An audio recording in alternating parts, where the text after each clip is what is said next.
Hello there, ladies and gentlemen. Hello there, G-Man and Isaac Chrome. How you guys doing? So, yep, turn 28. Jesus. I mean, these turns keep on coming down, they. This one should be interesting. I do feel this one to be quite an interesting turn. There's a lot that's going to happen here, ideally. And ideally, it is all good.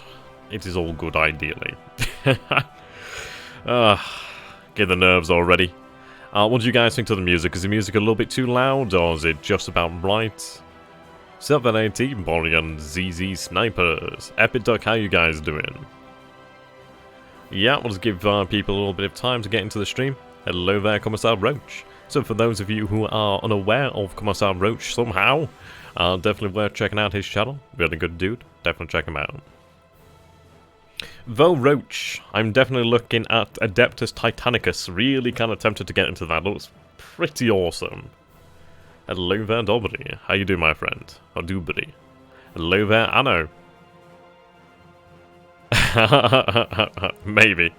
Right, music's good then. That's fantastic. Brilliant. That's what I like to hear. See, you know what? What really... I always get these nerves, these pre-stream nerves, because at the end of the day, it's fine after we know what's happened, but until we know what happens, it's really nerve-wracking. It does worry me about Kiributai being separated for the time being, but they're only going to be separated for perhaps 2 days at maximum. After this turn, we are going to have them combined once again. Yeah, I mean, I've heard that the rules are generally alright, actually. I mean, there's not too many hobbyist shops near me. There is one in the town, but I don't know if they play Adeptus Titanicus. I suppose it's one of these things, isn't it? You're actually going to find a place that plays it. I'm actually considering going ahead and meeting Richard York in the future, as he does have a hobby club, and it would be kind of cool to play something like that. Hello there, Cola. Morning coffee, blueberry bagels, and a banzai. Yeah, that sounds about right. Blueberry bagels, oh, you fancy son of a bitch. Okay.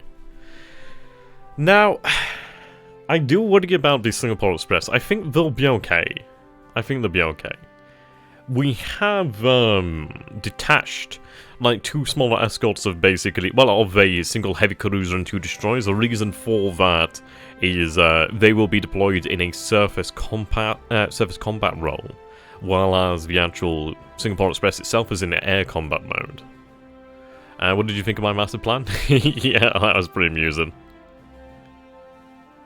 I've actually got my Imperator code, actually. I got that a few minutes ago. I'm going to have to put that in. When did I get it?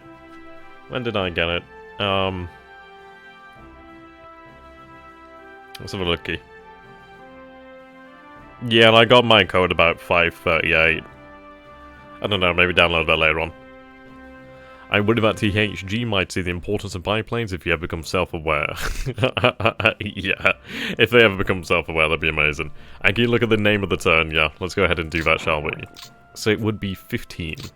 Oh, it doesn't look like it's given it a name this time. That's a shame. Normally he's really a sassy son of a bitch. That's a shame. There'll be a turn name coming sooner or later. I don't know if Imperator's out. I think it's like some kind of beta or something like that. I've honestly not looked at it. I really don't know that much about Imperator. But indeed. I'm sorry there, Roach. Now, I wonder if there's no name due to the fact that THG might be a little bit upset. We did actually have a couple good turns so far, which has been nice. Hello there, Shipwreck. How you doing, my friend? Okay, let's go ahead and see how this turns out. I'm hoping that we have nothing but celebrations and banzais, so we'll see how this goes. Hello there, Gentef. Genjeft? How you doing there, my friend? Yeah, release the mini-subs of war. Hello there, Martin, by the way. Good to see you, my friend. Feeling a little bit nervous.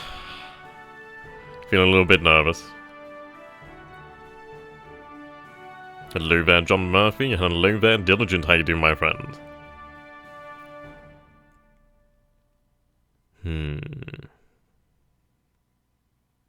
Ah, there we go. Chang Chau is now ours. No great battle for the great city, but the city has been taken nonetheless. Now, I'm going to be rather intrigued, actually. We shouldn't have any damage there to the city itself, and ideally, we may even have some supplies there. I doubt that, but it would be nice. Okay, hello, we have the destroyer here, Patterson. Yes, we are seeing a lot of activity off of Pearl Harbor here. It looks as if he's actually trying to hunt our submarines out actively now. Now, he's probably going to do quite a bit of damage, but this is really rather interesting. Don't worry, you're gonna nuke them. Yeah, indeed. Somehow I ended up on a Jingles video. I have no idea how that one works. Almost all the components arrived from my overpowered PC, 28 core machines. What, really? Dude, are you actually serious? That's pretty awesome. See, I'd love to upgrade my PC. I've just not had a reason to do it for a long time.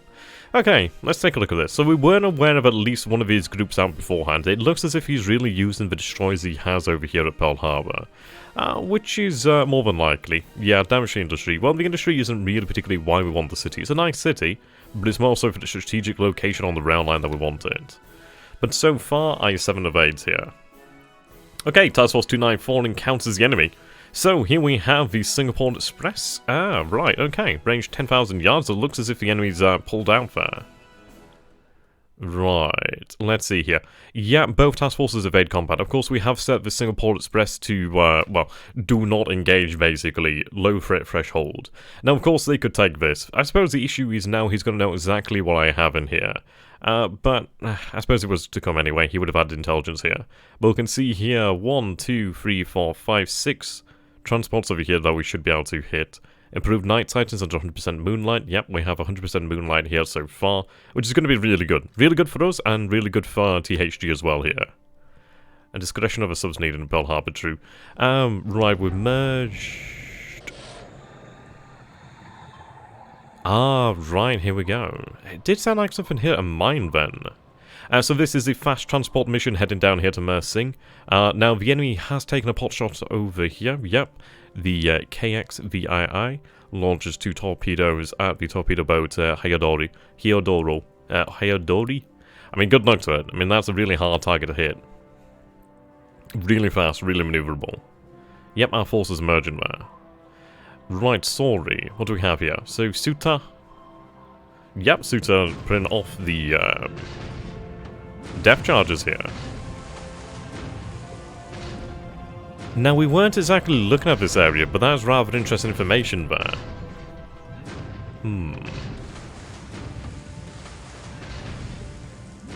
I don't think we've actually inflicted any damage here on the Sorry. Yeah, it doesn't look like any damage so far, just rattling the sub's crew there. But at the end of the day, it does actually reveal the position of an enemy submarine, so that's good to know. It looks as if his submarines are now heading towards Shanghai. Yep, Suta is out of ASW ammunition. Fair enough, and we abandoned there. So we had Sagiri over here as well, but we did not actually hit a Sorry. Now, of course, she has bottomed out over here. In response to Martin there, yeah, we did have the submarines really close to Pearl Harbor on the assumption. Hello, what do we have here? This is Shark, okay. Good. Hit but no explosion. Yep. Miss. Hit but no explosion. Miss. Hit but no explosion. Okay, he's actually shelling us now here. Torpedo miss. Torpedo miss. Is this return fire? Oh, Jesus Christ. THG is not going to be happy here. Critical damage there, that's quite bad. I mean, she has inflicted damage here on the transport, but my god, look at all the torpedoes she's fired there. And we've actually hit Shark in return. Yeah, we've actually hit Shark in return. She's decided to submerge due to damage. She's been hit once? Okay, so the Shinwa Maru is hit 3 times on fire. But how many torpedoes? Jesus Christ. THG is going to be absolutely ripping his head out there. I mean, how many hit there but did not actually explode? Was it 3, 4, something of that nature? But my god. Shinwa Maru should be able to survive that. She's taken a bit of damage, but she's already at Wake Island. She can just hold up in the actual dock there. But my god, for the fact that Shark has been hit there, yeah, he's gonna be mad. Shane L decides to submerge and, yeah, find another job, really. We do have the well, we have the destroyers over here. They may find it. Right, I-4, okay. Yep. We'll look to pull back over here. Oh, wow, okay. We actually are taking some damage here. Yeah, we'll have to pull back. That's an interesting little tidbit there. The near miss actually started a fire on board the submarine. Must have been the actual shockwaves then. Horvig is out of ASW ammunition. Hello there, Carter. Yeah, definitely good trade there. Definitely good trade. At the end of the day, the actual transport will survive that more than likely. Yeah, enjoy the next 2 years of that. Exactly. I think he's going to go insane, isn't he? Absolutely insane. Yep, 4 duds and 4 misses. My god. That was bad. And then to be shelled and return. We'll have to look at our submarine positioning outside of Pearl Harbor here. Hello, right. Gar, miss. Oh, thank god for that. Yeah, so this is at Tarawa now. It's a difficult situation over here in the Marshall Islands due to the amount of allied submarines. We'll have to see what we can do. We do have patrol boats out here. Now, these transports were moving from the north over here to Tarawa, so ideally we won't have to worry as much as we won't really be moving around in the area. Yeah, shame through shark. Shame of a shameful shark. Right, another attempt here by the allied submarines to take care of our fast transport mission. It doesn't look as if they're going to succeed here, but it's very good to see that there are a couple of submarines along here. This is the ability of the torpedo boats and the destroyers in these kind of missions. They are very good at this sort of job. Very good. They've actually managed to make it through. S40 bottomed out here, and the good news is, of course, he's using his torpedo munitions on something he can't really hit. So we'll look to have another 500 or so men over here and additional equipment, which is good, very good.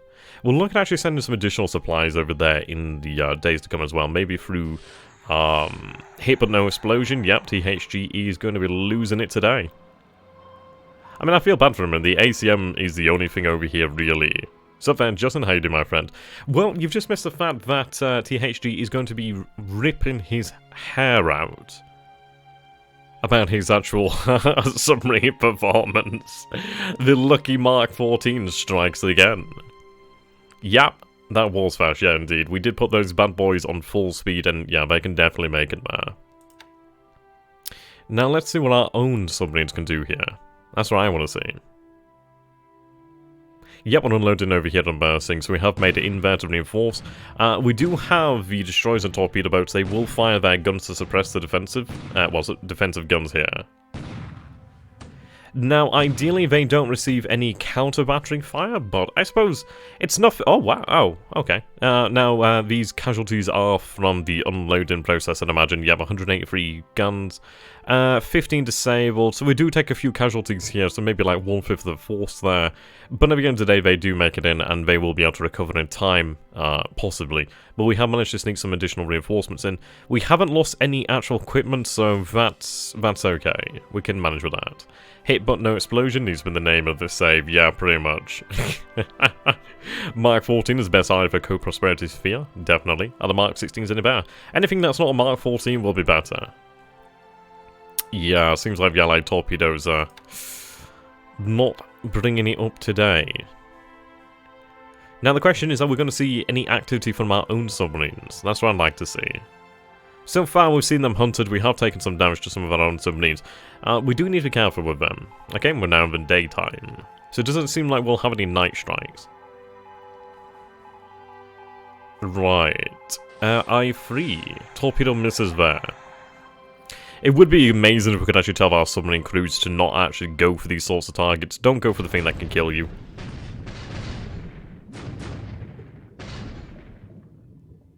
Right, that's quite good. I was a little bit worried there about I-3. Looked as though she was actually going to take some hits, but she makes it out of there with no issues.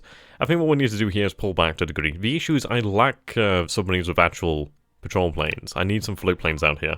Right, I-22 bottoming out over here. Alwyn's attempted to hit. Yep, and she takes a hit. Ooh. Yeah, he's going to be happy about the damage caused to our submarines. I think we'll have to pull them back, really. The issue is he going to actually pull out them with his carriers? More than likely if they are there at Pearl Harbor. Yeah, it's a shame, really, about that. Okay, at least the punishment is stopped there.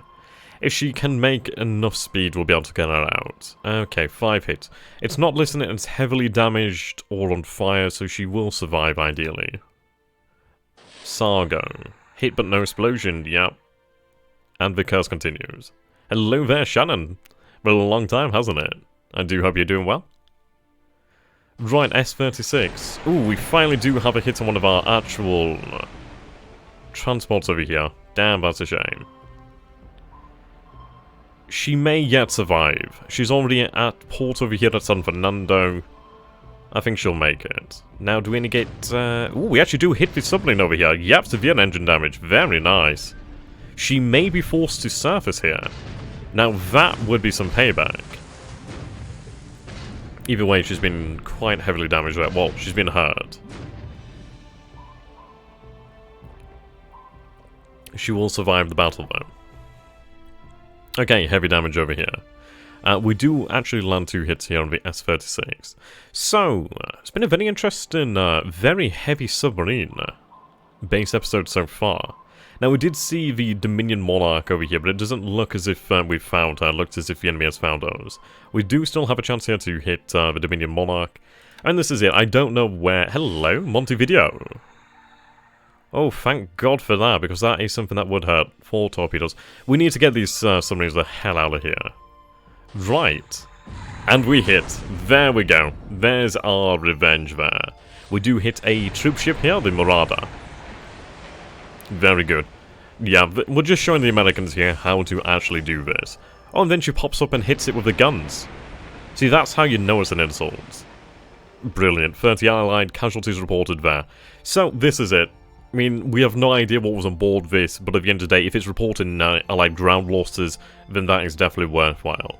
Hard to say what was on board, I wish I did know, but the good news is we have hit something and we've hit something that is going to hurt. That's going to hurt him, and the important part here that this is actually another troop ship that we put to the bottom here ideally. He's losing a lot of his capacity, he will replace it, but he's going to be lacking bottoms in the short term. And she goes down. Hit but no explosion. Yeah, we are trying to collect the AA pieces over there, so ideally they do survive. Yep, we're attacking Shark there with our H6K4. Ideally, the actual destroyers there get on top of it. We should be able to. Aircraft snooping there, interesting. Yep, more ships around Palmyra. 5 allied ships there about Pearl. Yeah, we'll move our submarines out of that area.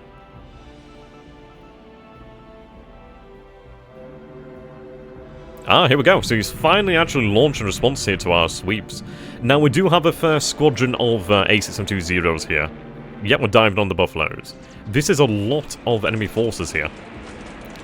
We do have 1 squadron of A6M20s in the battle right now, and we will have a follow-up squadron as well. So this might be the time when we can actually cause some really nice losses to his air force here.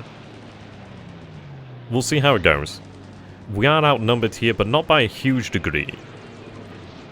Yep, and they're going down. Beautiful. We have had 1 bow out of the battle here. I mean, the fatigue of the actual airframes is an issue. Yep, diving on the enemy here. Diving on Buffalo. Big battle here. The great thing here is that we can actually continually get behind the enemy here. But this is what we've been building up to, really. We've been, well, damn, we do lose a 0 there. Now, I can replace these losses. Ideally, another one spins away on fire. Right, come on. You guys have a lot to make up for here. Another Buffalo down. Diving on Buffalo. We are firing from behind here once again. Range 3. 1. Buffalo down. Diving on Buffalo. From behind once again. Buffalo down. It looks as if these aircraft are at different altitudes here. We can see that there are some aircraft diving from 25,000 feet, which is 5,000 feet above the A6M20. It's hard to say what sort of altitude we'll be at here. Yet one of the B339s. Now, we do have another 40 or so Zeros to be coming in after this as well, so ideally we can really smash into his combat air patrol. And the good news is we will have a small group of bombers to follow up as well to ideally damage his airframes on the actual field itself. Another Buffalo down there. Very good. We may yet see our first ace in this battle.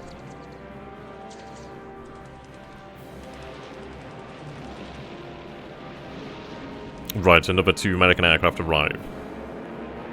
Yeah, the Warhawks, I mean, specifically the P-40Es. The Bs aren't too bad, but the Es are pretty dangerous. But anything makes a good target up in the air. That's another Buffalo. Yep, still diving here, very good. Hello there, Joanna. Those are in fact not your eggs. Yeah, come on, RAF. RNAF and the US AAF. There we go. I mean, this is it. We do need to remember that we do have another squadron of Zeros to follow up after this, so we will see an additional battle here more than likely. We may see a couple of operational losses, or we may see an actual few losses here from the battle, yep, especially as these Zeros are spinning away on fire. This is probably exacerbated by our fatigue issues, but what we can do here then is replace these losses if necessary. We'll see how it turns out. I think this may be the battle that decides really control of the airspace. Oh, damn, that's another Zero down there. Yep, by P-40B. Can't keep in formation, yep. A6M20 withdrawals due to low ammunition. Warhawks were only good when diving away. No way a Zero could follow. Yeah, the Incendiary 50 cal bullets definitely. It would be nice if we got our first ace here. Hello there, Chainsaw Joe. You've definitely missed a lot of frustration here for THG. He's had so many of his submarines actually miss terribly. We need to avenge the one swordfish from last time.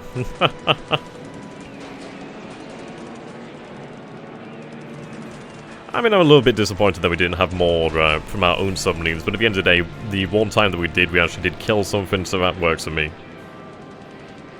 Yeah, ball shooter damage.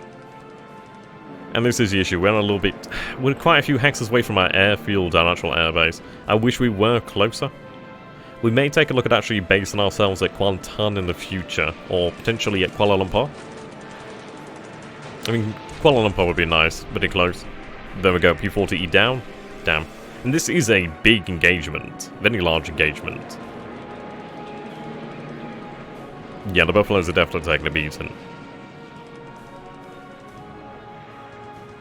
The issue is now, the enemy is somewhat amongst our own forces here.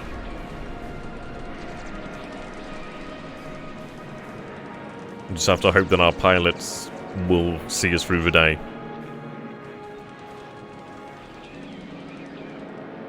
Diving on Zero. Yeah, my 14 memes will never get old. Yeah, no, at least 10 duds. That's going to be really rough. Right, dives for the deck there. Another 4 Buffaloes arrive.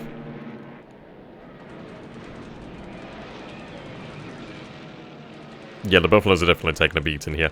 I think the issue is the P-40Es and possibly the Bs as well are at 25,000 feet.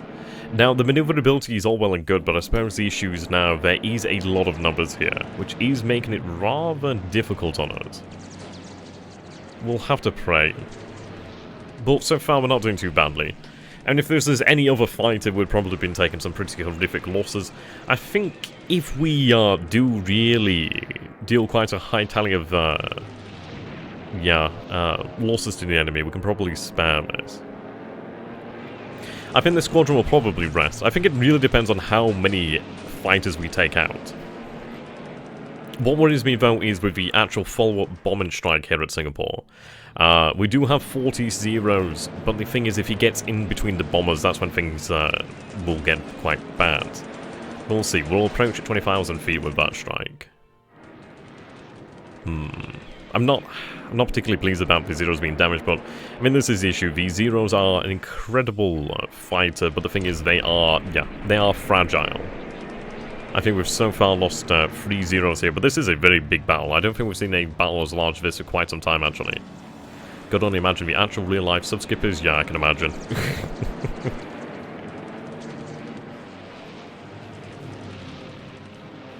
Okay. Right, what we're going to do here then is skip this and see the actual results in the battle. It looks like we do lose a few aircraft here. Right, how many do we lose here in the end? So, 6 zeros lost for... Well, I mean, this is obviously approximate numbers. Of course, the real tally might be very different. So, 2 H-81s A3s, 2 of them destroyed, 7 Buffaloes destroyed, 1 B-339D destroyed, 1 P-40E destroyed. So, that was a very large battle. I mean, we did have 41 zeros versus bloody 20, 40, 6, 3, 3, 3, 13. Yeah, that was a big old fight. In a fight big as this, you'll take losses, no way around that. Yeah. So it seems like, yeah, we were sweeping there at 20,000 feet. Yeah, the issue is that he is at altitudes above our own. He's at 25,000 feet with some aircraft. He has a very layered combat air patrol. But we'll see what happens here. Of course, we do have our next strike. Possibly this turn.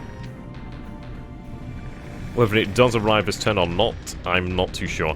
We'll see what the operational losses are like. Ideally, we don't take too many. But if we can actually then follow this up and hit his, yeah. Oh, fuck me, there's only 10 of them. Okay, well, that's really irritating. The actual... Well, thank God they made it through there. Okay, I was expecting that to be really bad. We do lose some bombers, but we actually do make it through to actually hit the airfield, and that is what matters. Yeah, we are hitting the airfield. Fantastic. We should see the other 30 or so fighters make it through here. Yeah, 2 Sallies destroyed, 7 damaged. We do destroy a wildebeest on the ground here. So an actual vile float plane destroyed there. We do damage one of the P-40E Warhawks, so not particularly the best, but we should have another 30 zeros follow up soon, ideally soon. Right, 7 B-17s here. I did actually have the, I'm sure I actually did assign the zeros over here to protect me, really. Okay, where the hell are the rest of the zeros? There's 40 in that squadron. Hello there, Paul. Yeah, looks like a coordination failure there. We should have had the entire squadron, but it looks like only, yeah, 25% of it even solid out there. Right, air operations phase PM. It'll take about 2-3 months for us to replace all the losses. We are going, well, we are using different tactics in the fact that basically... Right, here we go. Right, lots of activity around here. Yeah, we are going with very small raids. Now that's a very interesting report. We only really see that report or hear that report when there's maybe carriers or something. I'd have to look at what these actual reports mean. That's what I'd like to know. No, my older cousin. Yeah, we had a bloody bad turn. There was about 50 that were shot down, unfortunately. That bloody sucked. That was a harsh day. Okay. I would very much like to see the 30-odd zeros actually sweep over Singapore, and it would be nice to actually keep up the losses there, but that might be all we see this turn. Lots of reconnaissance so far. Right, here we go. Luzon. Torpedo hit. Yeah, I mean, this is it. We were heavily outnumbered. Ooh, hit but no explosion. I suppose it might be due to the fact that she's dead. Now, he is running towards the submarines that we do have over here, so that's very good. I was hoping that they would have actually ran towards Babal Dwab, potentially to actually get in range of those torpedo bombers, but we'll just follow him up here. He's going to be ultimately annihilated. Now, we could have destroyed all of them had we actually engaged in the battle, but I do not want to risk my carriers. It seems like just the one so far. Ooh, she actually does go down. That's a shame. I do hope we didn't have anything particularly valuable on there. Right, S-28. Firing at the patrol boat. Oh, the patrol boat. Oh, very nice. She only has the 1 depth charge here. Come on. She's taking on some damage here, though. That's very good news. A little bit of damage will add up over time, though. Come on.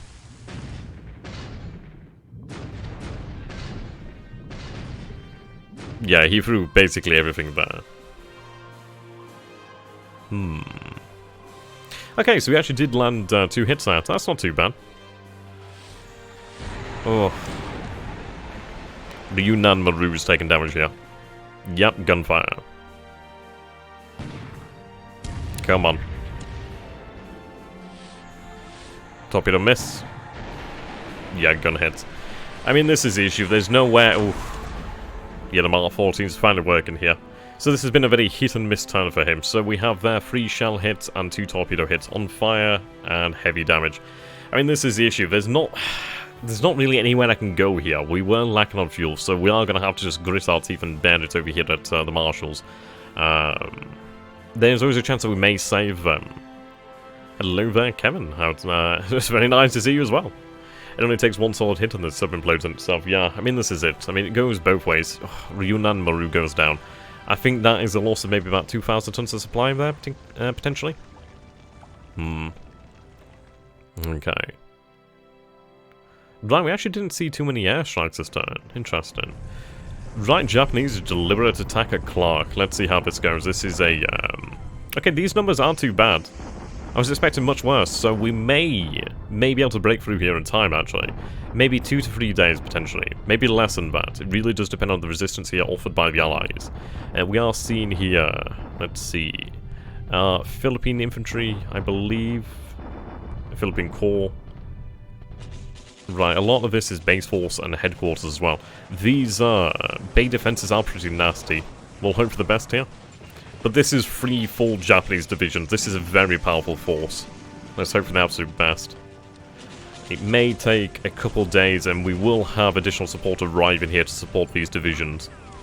33rd Division launching her attack.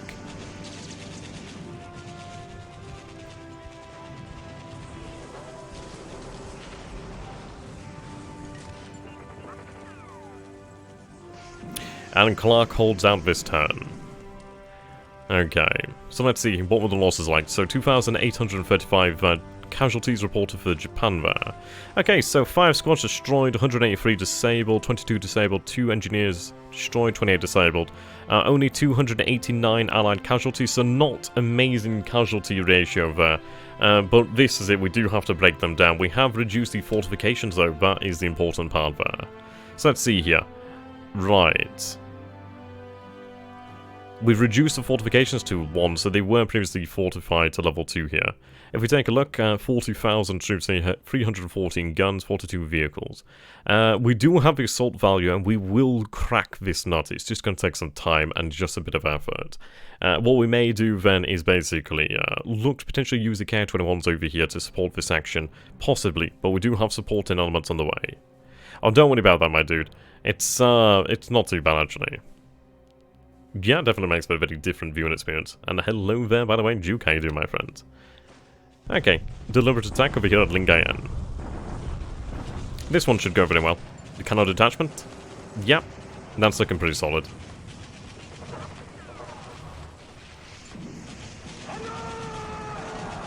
Very good. Okay, so we have these US forces hauled up over here at Iba. We'll basically take them out, and yeah, then all effort is going to be focused over here. Use air power and your artillery to wear him down a bit more. True. The issue is actually getting it over here. It's taken a very long time to move through here. But we do have the support on its way. The good news about that attack is, yes, we did take 2,000 casualties, but not many actually were squads destroyed. They can be recovered in time. He has taken losses himself, and he won't be able to offer as much of a... Well, right, okay. Allied bombardment attack. Yep, our assault value isn't looking too bad here. Of course, he does have much more in the way of assault value than we do. I mean, this is a situation that we need to avoid here more than anything at Noumea if we do decide to actually go in there. We basically only go in if we can really be assured of victory. But the Mersing defenders actually continue to hold out here, which is fantastic. Oh no, of course, but the thing is, it's not to be expected that we'll be using those troops anytime soon. They have one job, and once they actually do succeed in that job, they'll have time to rest. But you've got to imagine this is 3 divisions. This is, I mean, if 2,000 casualties for 1 division is... I mean, I suppose it's one of these things, it's like a medium to severe loss. But for 3 divisions, that's spread over 3 divisions, we can definitely take that. Right, okay, so 17 casualties reported. Not too bad. We do have an increasing amount of troops and guns that will arrive over here over time. Hello there, Blackshirt. Yeah, there's a lot of men over here. I mean, this is what we're really hoping for. I don't know if we'll arrive at Taiping this turn. It would be amazing if we arrived there at Taiping, but we'll, probably going to be another day or two anyhow. Okay. So that was a very interesting turn then, actually. A lot less than I expected in some ways and a lot more in others.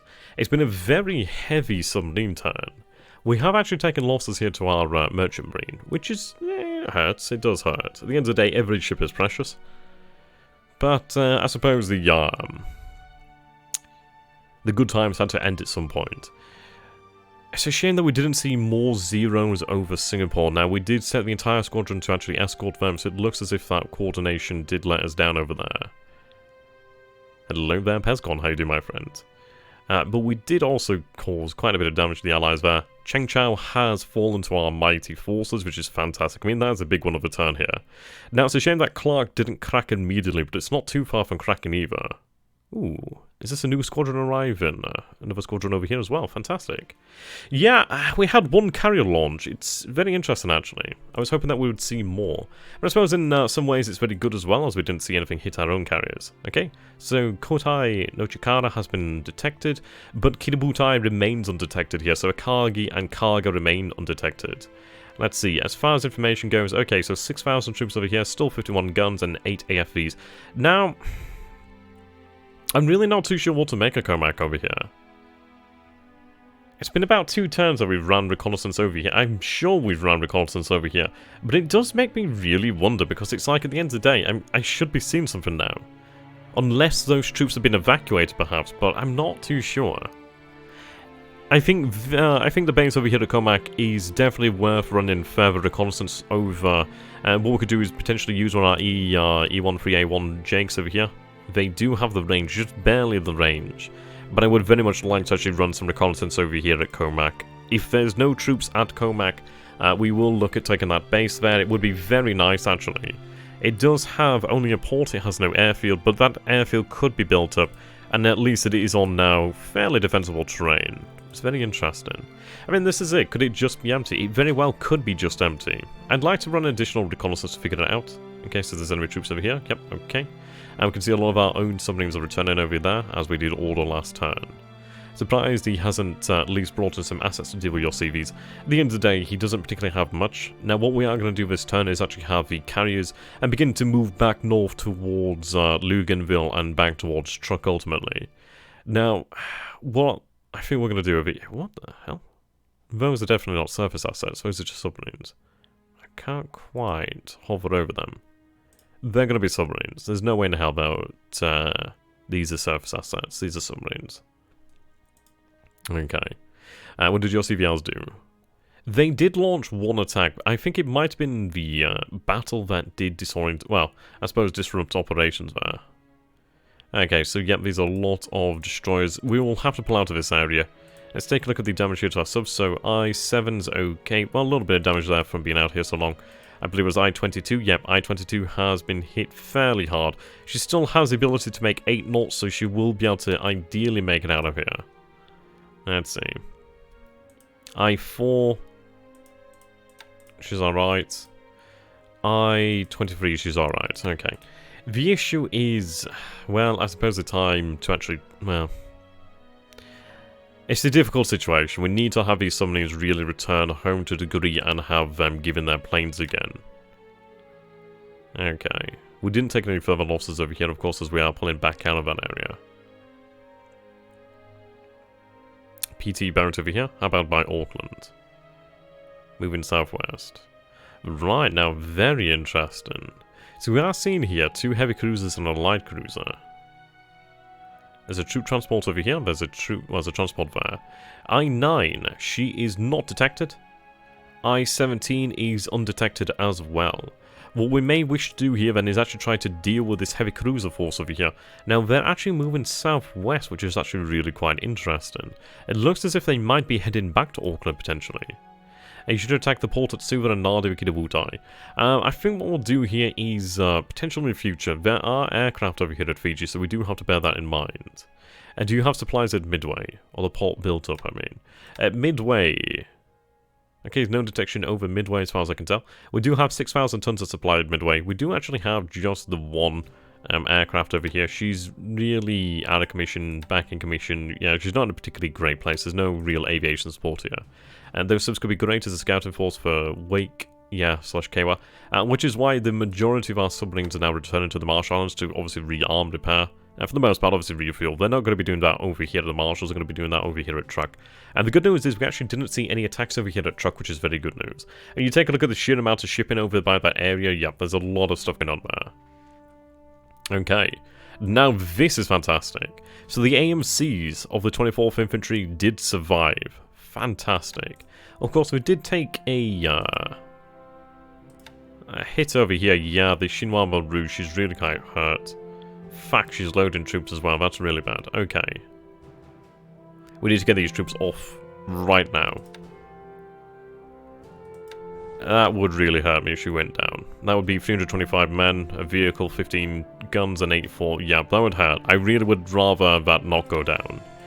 We do have 2 bloody destroyers that are just sleeping on the bloody job over here, so that's a shame. I suppose at the end of the day, she is in a position where, yeah, if she was out at sea, she would more than likely go down. And I imagine she's probably had the port assisting her. Yeah, I'd wager. We are building up fortifications over here at Wake, which is a very important job. So let's take a look at this. So, ships anchored. Managed ships under repair then.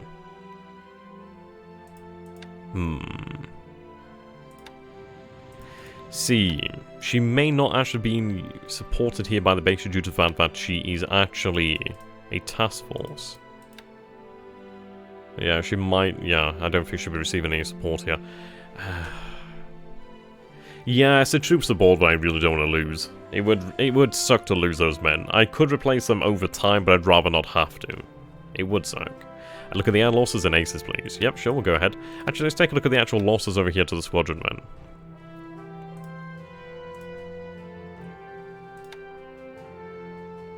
Oh, wow, okay. Yeah, that's quite bad, actually. Yeah, heavy losses here to the squadron. Okay, well, they're not going to be going up against that force again. At least for some time. Okay, so we'll stand the force down. We'll have them train in the meantime, but yeah, they're not going out anytime soon. So we still have 26 fighters there, down from about 41, so we did lose quite a few aircraft there.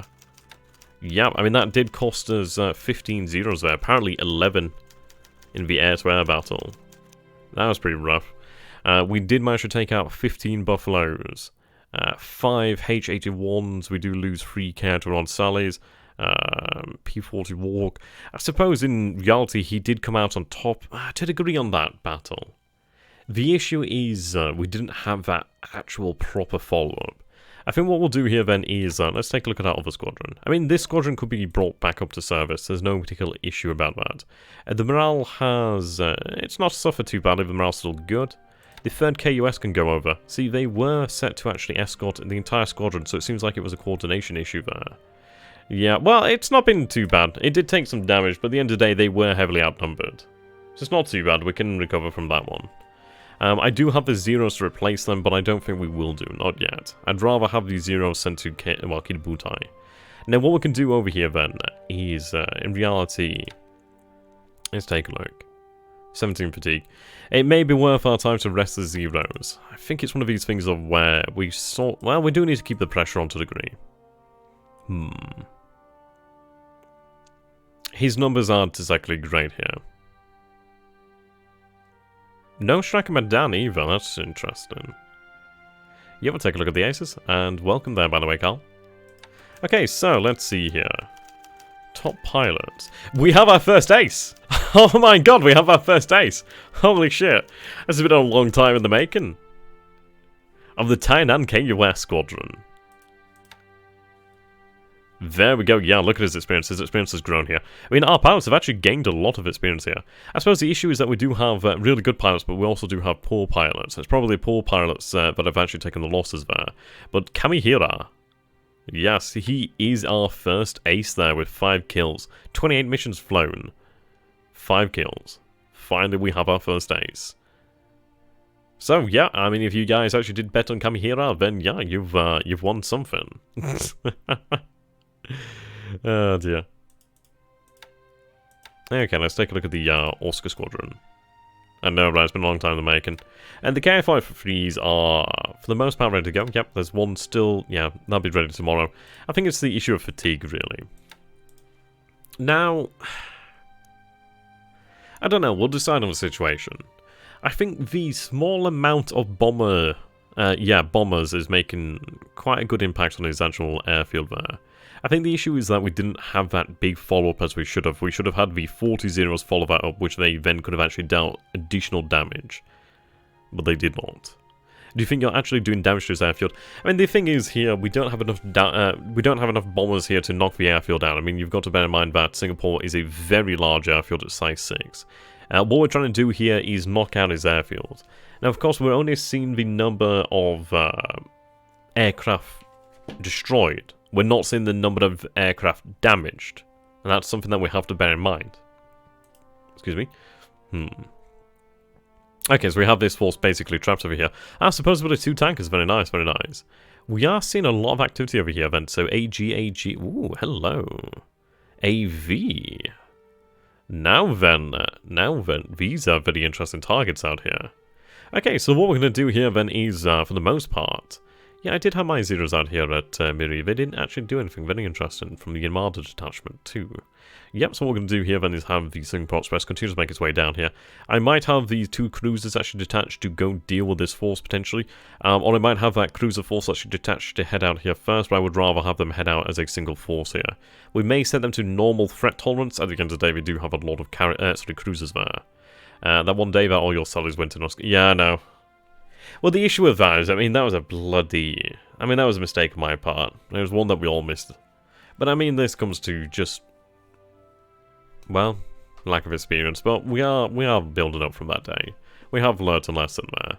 It's a hard battle. It would have been much easier had we still had the bombers. It could have been a very different situation.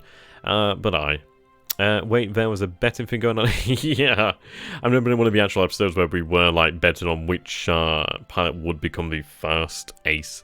Of course, there was no actual money to be earned. Japanese destroyers were mostly very poor at ASW for the whole war. In early war, many US destroyers were not very hot. Yeah, this is true. The US forces do have a technological advantage over us, and generally they do have better anti-submarine warfare. So it's going to be one of these things. Our submarines do have a life expectancy.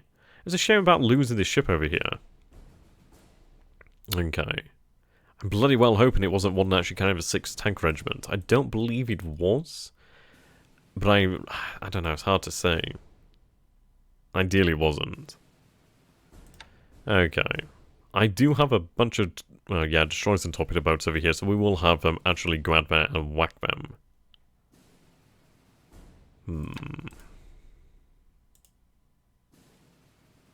Port is starting to expand now. Okay, let's take a look at the state of the divisions. Okay, so the 33rd Division and the 4th Division are actually in really good shape here. So it was the 16th Division that actually took the damage, it seems. Yeah, the 16th Division here. Right, what's fatigue and disruption like? Yeah, as you can imagine. Right. Yeah, well, this is it. It does still suck, though. I will forever regret that, but hey. I expect your bombers could be better used for softening up ground forces. Potentially so. The issue is, it's hard to say how we use them. I think in reality, the situation over here then is maybe one where we do accept the fact that the Allies still have air power over here. We don't have actual ships moving out here. We do have our submarines out here. Right, so that would be Royal Thai Army. They are moving on Kuantan. Right. 1, 2, 3, 4. Well, 1, 2, 3, 4. I can't remember if it's 3 hexes away from the Thai borders or 4 hexes. I think it might be 4 hexes, which, if it is the case, then we are good to take Kuantan. Obviously, it's going to take some days to get there. They still have a while to go. Okay, let's take a look at our forces over here at Taiping. Yes, they will arrive next turn. Fantastic. There we go. Yeah, for the most part. Yep, so he has 880 troops over here. We can actually deal with that quite easily. These troops over here at Georgetown, we do need to just pull them back out from Georgetown, to be honest. They're not really doing any good over here. Right, we'll have them march on Taiping, and then obviously we can have them recuperate. We don't need to garrison Georgetown. I mean, I know I do need to have a garrison here at Georgetown, but it's a waste of time at the moment. In the future, we'll have it garrisoned, but for now, it's okay. It seems to be lacking here in terms of supplies here at Lodestar. I imagine it's probably a lot of the expansion being done elsewhere. Kota Baru here. Let's see. Yeah, we might tell them to, yeah, stop supplying Kota Baru here. Her airfield will expand next turn. That's fantastic. That's very good. That gives us additional room and really improves the facilities there. That's good. Okay, so we run our reconnaissance over here then. Right, so we do see motor launchers, harbour, defence motor launchers. We are seeing some actual transports over here as well. 19 fighters, so he does have a defensive force out there. Okay, we are closing in. Enemy and the river. Oof. Okay, what we are going to do then is, let's see.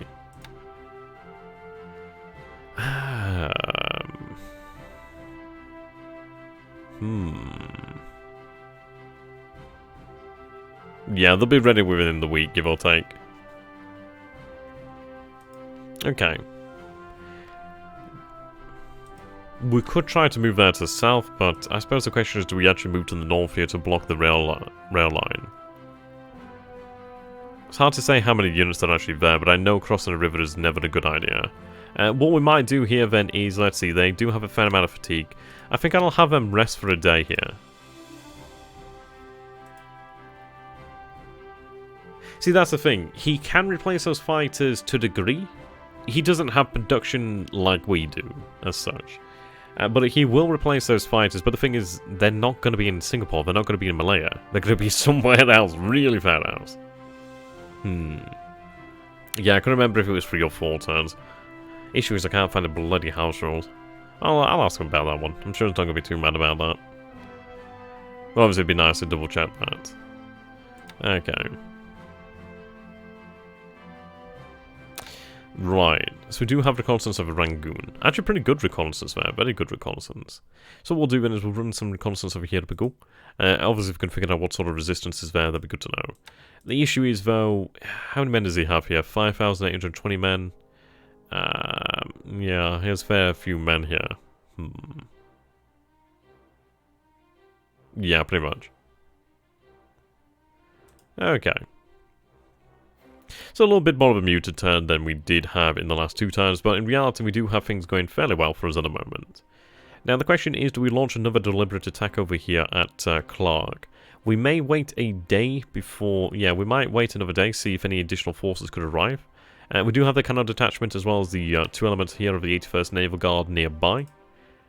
The issue is that I made a massive mistake by having these actual artillery pieces just march into that area. Because, my god, I never expected it would take so fucking long for them to get out of there. That's ridiculously long. I can't honestly I just can't fathom it. Why is it taking them so long to get out of there? I mean, the terrain is just... Yeah, it looks like it's jungle, but Jesus Christ, that's taken a long time.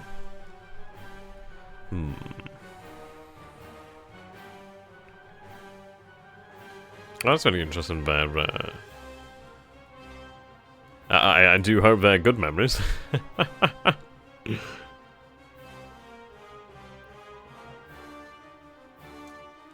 That'd be nice.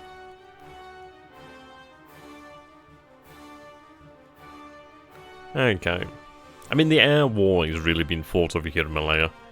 Now, the question is, do we choose to fight? And I think we've had to... I think the Malayan campaign is really one of these things where we are learning a good amount of lessons here.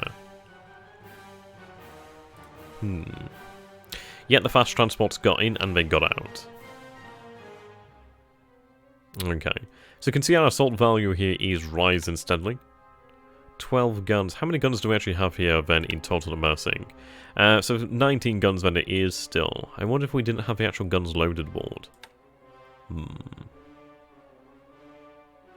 Yeah, well, this is it. We will ultimately win the Malayan campaign. There's no real 2 ways about it. He knows that, I know that, it's going to happen, it's just going to take some bloody time. But I suppose if we learn the painful lessons here, at least then we won't learn them later on when it actually matters more. It'll be faster to restart than moving along the road and through Manila. Yeah, true. Good idea, that one, actually. suppose don't dig yourself into a ditch and just keep going. I think they are no, they're actually... Where are they marching on?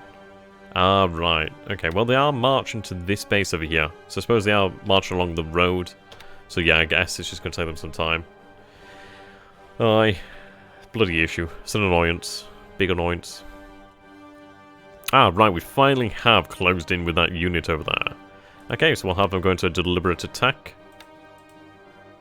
There we go. Our troops did well.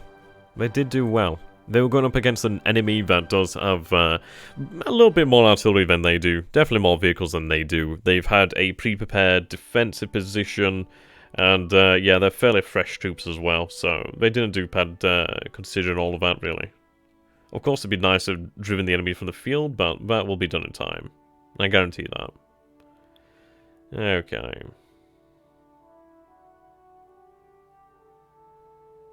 But yeah, additional artillery would be amazing. It might... I don't know. The question is, do we go for another turn of battle, or do we wait a day? Hard to say. All of them moving southwest. Ah, right, okay. Well, what we'll do here... Well, let's take a look, actually. Ah, you're moving to Lingayen. Okay. Right, okay, now that makes a bit more sense there. It's an arc of detachment. Let's take a look. What the road's like there. Yeah, there's no road there. Now that makes sense. I mean, they were heading there all that time, no wonder. Okay, so... As much as it pains me, we'll re-divert them to the base down here along the road. At least they'll be out there quicker.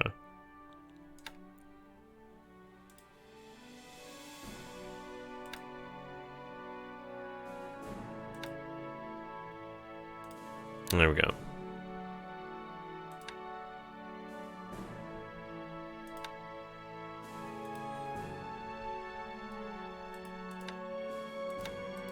Right, there we go.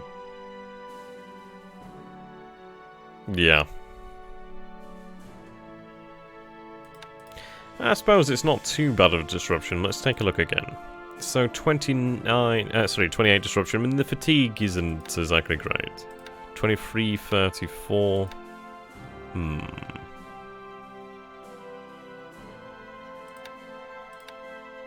I think we'll hold off for an additional day then. We could use bombers over here then to keep up the pressure.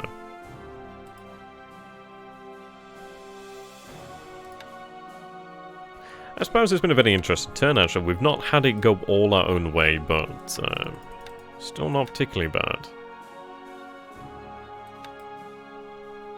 In fact, what I'm going to do here is drop the torpedo boat. Oops. Chidori. Yeah, we'll have the 3 destroyers here patrol.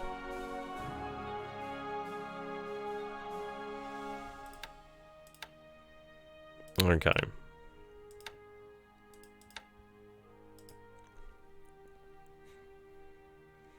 Yeah, the issue is just, he has a lot of bloody submarines all over the shop. I suppose at the end of the day, that is how he must be feeling about us at the moment. If about 25% rest, then yeah. Yeah, there's a lot of detection over here at San Fernando. Now, we do have fighters available. He only has about 9 fighters over here. We do have 35 Ka-27s over here. We have, obviously, the Ka-43s. Oh, they're over at Baldoab, aren't they? At least the other 3. Okay. And then we have another 39 Ka-27s over there. What we may do then is actually have our Ka-21 Sallies, is it the 1C? Yeah, we do have the 1Cs over here. We might have the 1Cs actually brought down into Luzon and used to actually pound his forces over here at Clark. The issue, of course, is the defensive AA he may have. It might be worthwhile for us to just drop from maybe about 15 to 20,000 feet. Probably 20,000 feet. It depends really if he has any sort of like heavy AA. Though, of course, we don't really have any hard information on anything like that, do we? Possibly a higher altitude. I think at the end of the day, it'd be worthwhile for them just to prevent the Allied forces there from really having a chance to recover from the fatigue and disruption. Just try and keep that up as long as possible. We'll consider that one. But I suppose at the end of the day, we have had a big victory over here, and that is with the taken of Chang Chau. That is a big victory there, ladies and gentlemen. Very big victory. Yep, okay. So with this, we secure level 3 fortifications. I mean, this city is untouched. Absolutely untouched. It looks as if the industry here is actually fully operational as well. Yep, it's fully operational. That is fantastic. Okay, now this is actually very important. I think we're expecting some industry damage here, but we've actually been very lucky there. The industry is 100% operational. And that is going to be really quite handy. Very nice. Attack City 2 to reduce flag, yeah. 159,000 troops. Where are those additional troops? What is our detection level here? 9, okay. Ooh, there's 100,000 troops here. That could be dealt with. Yep, so our force is still marching here. They will be there in about 3 days, give or take. But the amazing thing here is the rail line is now open. For the first time, on the 4th of January 1942, we finally achieved control of the rail line. And that was a big victory. That was actually a very big victory. The best way for him to delay us was actually restricting our use of that. Oh, number in brackets is the number that needs to be... Right, okay, I got it the wrong way around, but I was wondering why there was a repair there. Okay, so we didn't take the industry there fully repaired. That's a bloody shame, but either way, I'm not going to take the time nor supply to repair that. It would have been nice, but I suppose... boo. Oh dear. That would have been a nice dream. At least I got to enjoy that for a moment. At the end of the day, though, we do have a couple thousand tons of supply over here, and that is what I like. Right, let's build up the amount of supplies over here if we can do. There we go. Yep, troop capacity unlimited, fantastic. I was talking to THG the other night as well. I was saying to him but if we were to ever do another game in the future, I would very much like it if we used a mod where it added like stacking limits to all these different train types. I think that definitely make the war in China very much a slog. And ideally closer to reality. That would be nice. Ooh, just gonna have a little bit of coffee here. I'll let you guys, if you guys will actually ask any questions here. Yeah, rest in peace, Dream 2019. Oh dear. So I'm just gonna have a drink of coffee here, so if you guys want to ask any questions, go ahead.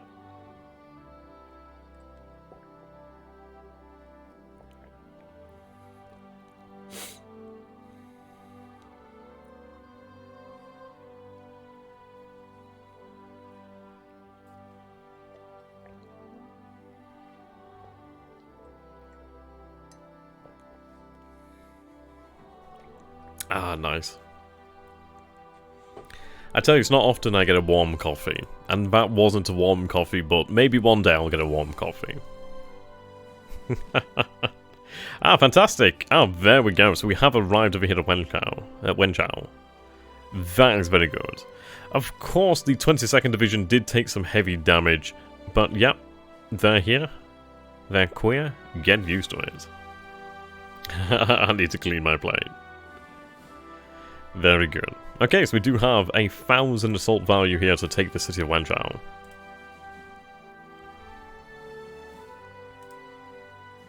We're not too far from actually outnumbering the enemy here. Let's take a look at their disruption and fatigue. Yep, 0 disruption, only 3 fatigue here. 3 fatigue, 2 yeah, fantastic. Okay, yep, these troops are ready to go. Any chance you could make it so that when you stream... When the stream is live, you can watch the beginning. You can still watch the beginning. I think the only way I could do that if I was to like record the. I mean, what I might be able to do in the future. Actually, that's a very interesting point. I think what I could do. Okay, so let's see. I'm gonna have to just tab out the game 2 seconds. Okay. I mean, what I could do in the future is so I'm just streaming here at the moment. I can actually click record. And then what I could do then is potentially while streaming upload the actual results here. But I don't know, it might become a little bit harder to do things like that. Yeah. I suppose it's one of these things of, I wish I could. If I did have very good internet and somebody actually helping me, I could probably do that. Maybe in the future, we might have... It's an idea to think about. One-shot experience for the single player, been on and off about getting this game in the future, but what would most likely be fighting against the AI. Okay. To be honest, I actually did have a good chance from the AI. There are mods out there that do actually increase the capability of the AI.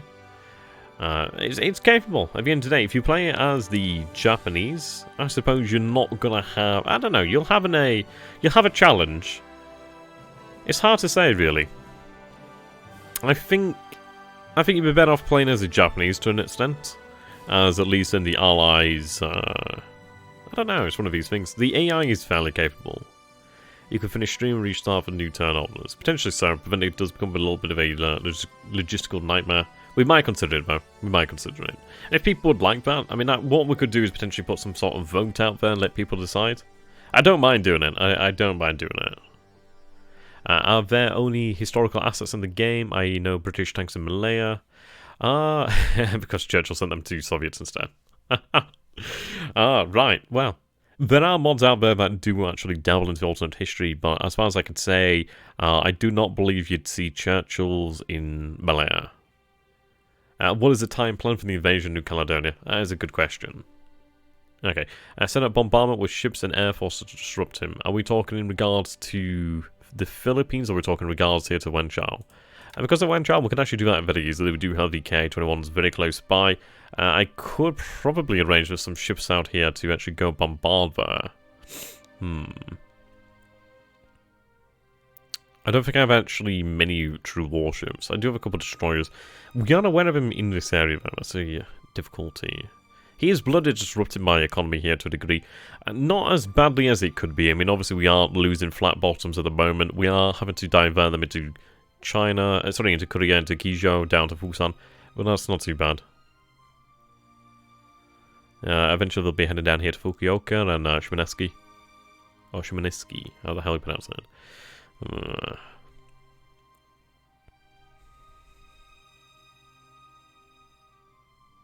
They finally arrived. Very good. Okay, they finally arrived. That's fantastic. Chang Chau. Yeah, brought a little bit of fuel there. Not the fuel matters. The supply is nice. There is a lot of supply here, so yeah. But yeah, the main part here is the Shinshu Maru has made it through safely. Hello there, Ragha. So how many killed carriers so far? 0. Oh dear. What do we have here then? Yep, so you're heading over there to Pescadores to actually pick up some additional troops. Let's see here. I could do with refueling those sub-chasers. That is kind of the Yokosuka 3rd. SLF, is that the airborne? Yep, that's the airborne element. Cool. Right, I'm going to have them replenish at sea. It's going to slow them down to a degree, but not too badly. Just a hex. Right, Congo has finally arrived. She has survived her arduous journey. And she is going to be brought back up to standards in the future. She will be repaired. Okay, what we're going to do here then is take the 2 destroyers here. So we're going to take Hibiki and the Shikinami. Yeah, these are actually very good destroyers as well. They do have an ASW rating of 4. A very good AA, actually. At least for the Japanese. Okay, I'm going to have them head out here to Pescadores. Bit of damage there. Let's see. Yep, we'll have them make their way out there. Right, we are loading here. Yeah, I know, right. We'll have them dock. Now, what is the size of the port over here at Pescadores? Size 5, okay. So that's why they were attacked. Because they weren't actually docked up, it seems. Do I have the option here to create a PT boat? I do not. We'll have to get something out here. We do have a couple of light squadrons on ASWs patrol, but they're not doing particularly much. Yeah, I mean, this is it. We have lost. Let's take a look at the actual losses here so far, then. Not many ship losses as such, so let's see here. Last turn. Okay, supposedly the S-36 went down, but I don't believe that one. But wow. Oh, wow. Mariposa.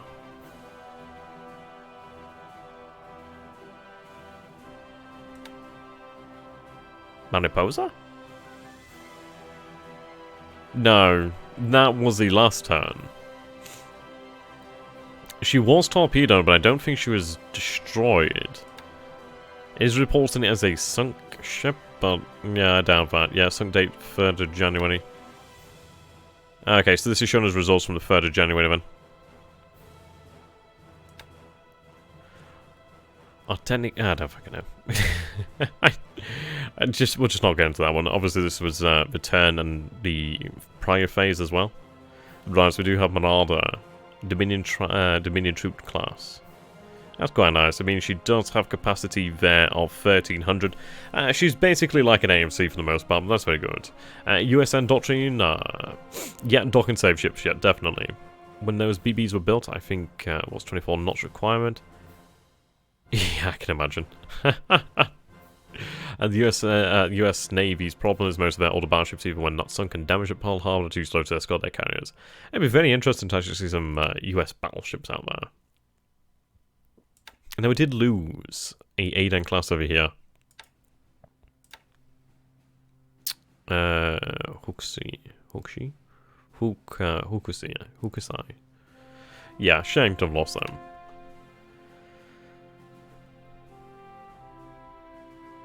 Oh wow. That's pretty cool there. I do hope you have a fantastic time there, John. It's a really incredible country, so I'm just hope you have a nice time. I mean, it would be nice if the Mariposa was taken out. I mean, that's a very large... I mean, that's basically a passenger ship, isn't it? It would be nice if taken that out, if it has indeed happened. We know we did damage her, particularly at that capacity. Very nice. I doubt that she has been indeed destroyed, but it would be nice. But we did hit the Luzon. She's definitely been taken out. Oh, this is a very light thing here. Okay. Yep, we might send in the surface forces over here to deal with that, but at the end of the day, we've got them corralled over here in the Celebes Sea. Do we get any information of Naval? Fuck me, I want some information on Naval. I know they're not very good at it, but fucking Christ, I want some information. If I could see the troop numbers there, I'd be very happy. Severe storms, no wonder. Okay, thank God they're not detected. These guys aren't detected either. They're closing on Luganville. Right. Our aircraft tender has arrived. I might have that diverted down here to Luganville. But I do think that we need something over here. It wouldn't be a bad idea to potentially set up a position over here at Guadalcanal. It is in a commanded position to a degree. I suppose in reality, let's take a look at the actual distance here. So from Tulagi, 14 hectares, it's, I don't know. I think we might have it sent further south, potentially down here at Luganville. It would be very welcomed. Very much welcomed. Can I make a suggestion for Singapore? Sweep with your whole squadron of zeros. We'll see. We sent the President Coolidge with one torpedo. I mean, I don't know if we sank the President Coolidge. I don't know. I'd like to think so. But there's always that chance that we didn't. And it really bloody irritates me that he got the hell out of here so very quickly. AM there.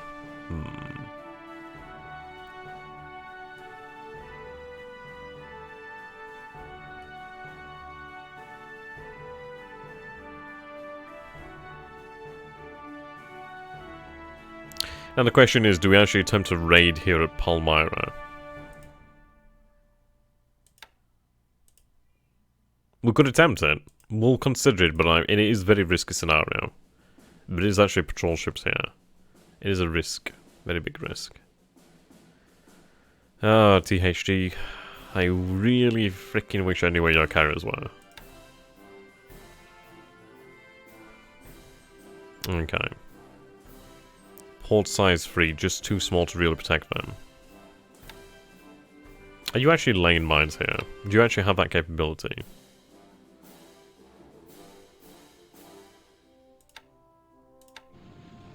You do have mines aboard, so what's your issue? Might be because you still have a destination.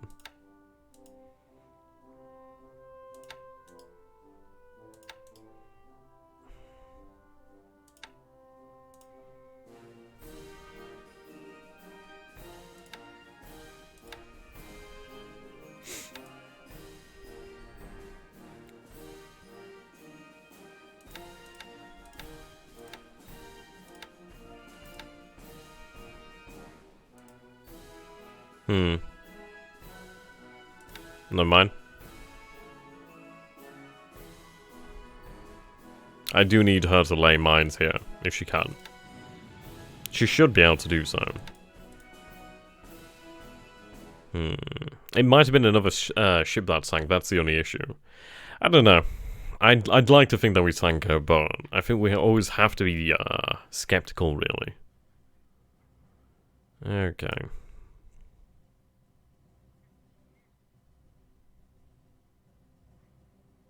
I've seen on Hearthstone 4 forums discussion about overpowered land AA, so I looked around at Japanese ship AA numbers, and from what I've seen, yeah, it was pretty bad for the most part. And we can make a fairly logical guess of where his CVs are based on the current deployments of his forces and overall strategic situation. Yeah, I mean, I do lean towards Pearl. I do think he might have actually dropped on some aircraft. I think he's possibly been here in the area.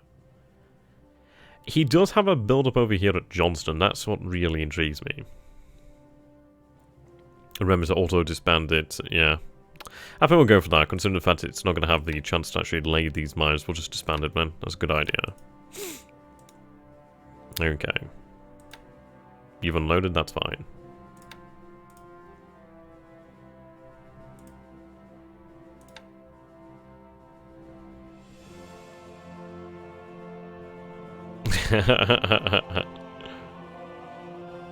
Right, we'll cancel the unload and just disband the task force, then ideally save them.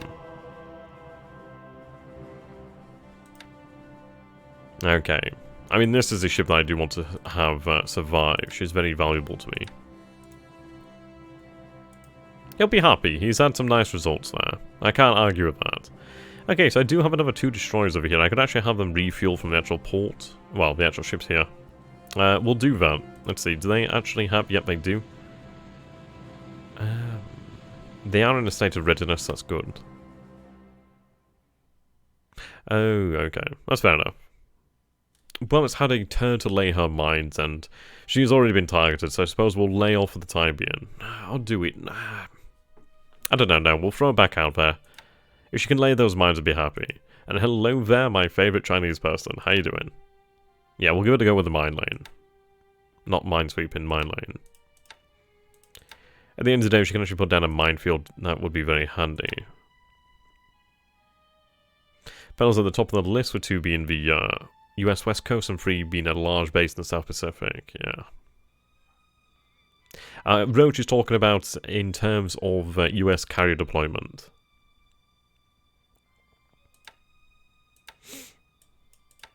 Okay.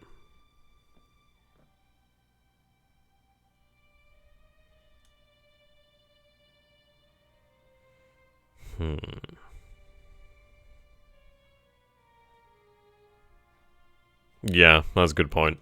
Especially as he's coming in here. Hello there, Frenchie. It's been a very interesting one, actually, there, Frenchie. It's been a very interesting one. It's not been quite the heyday that we would have wanted.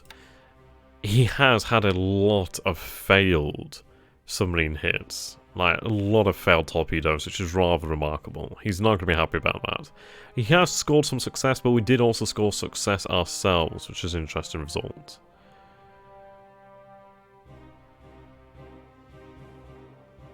Forgot... Huh?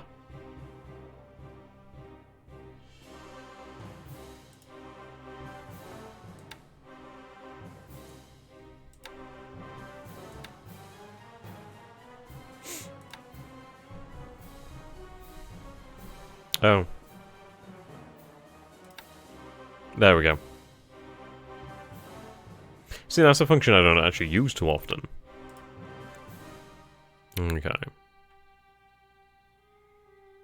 When with the current deployments, we can see the South Pacific is least likely, the US West Coast would be very passive deployment. Yeah.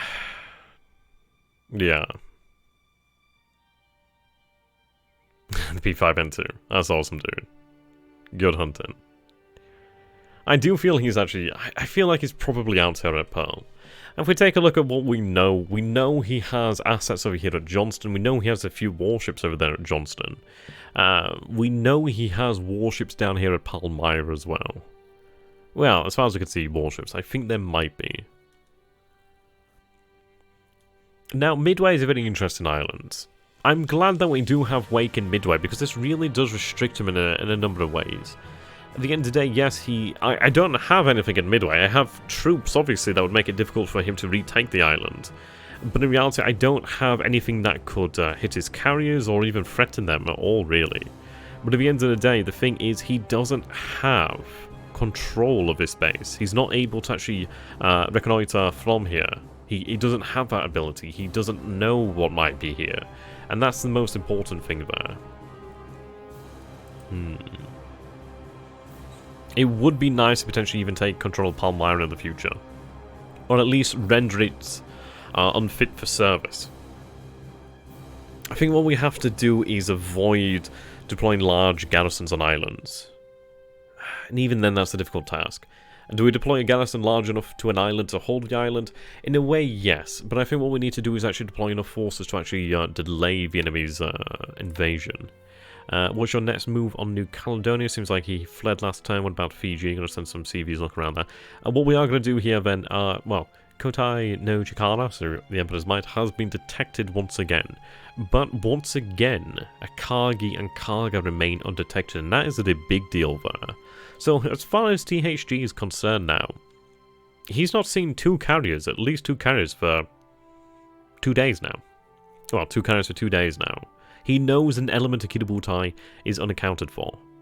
And that is incredible. That is absolutely incredible there. It's honestly luck that this event has occurred, but that is incredible.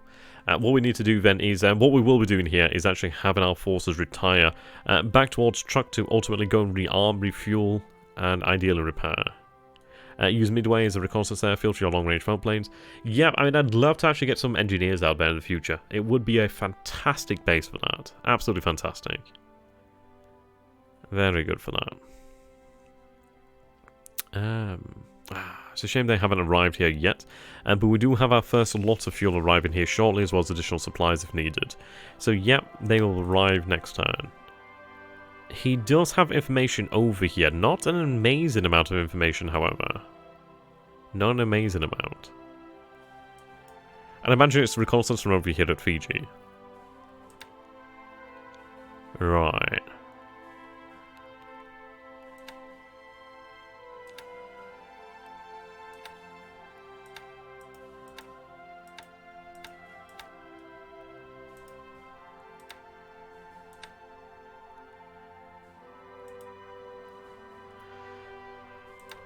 Depending on his reconnaissance, he may think your light carriers near the Philippines are actually your other carriers. I mean, that is an actual possibility there. I mean, it's not one I could really say in regards... Well, then again, actually, I suppose it has been revealed this turn, hasn't it? We did have a combat there, technically, where these ships did come within sight, and it does identify the carriers there.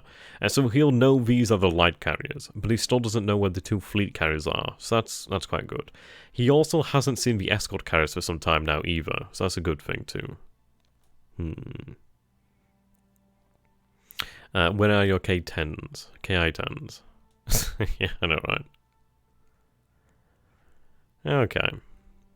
What I'm going to do here then is I'm going to save the game. I was quite proud of that one. I'll take the higher road and you take the lower road. I believe that was developed by a destroyer captain. I can't remember if he was actually a captain at the time. I believe his name was Magruder, a US naval officer. Okay, so episode 28, part 1. Sorry about the sniffles there, by the way. When it comes to air groups, it's actually fairly accurate. Well, it is accurate for the most part. If you see it in the actual combat report, that's when you actually see the name of the squadron.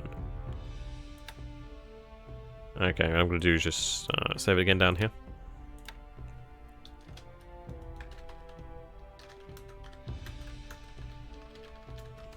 There we go.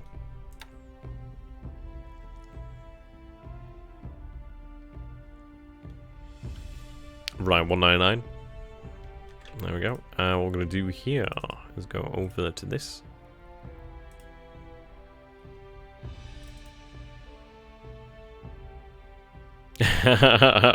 For you. That's pretty awesome, dude. I do hope they actually do enjoy going to Scotland. You might be the one and only person to ever do that. Can you show me future reinforcements? Yeah, we'll do that shortly.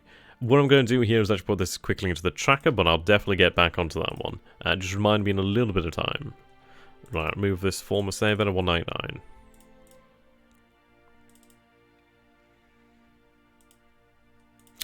You could combine Kitabutai and attack the airfield at Silver? Possibly.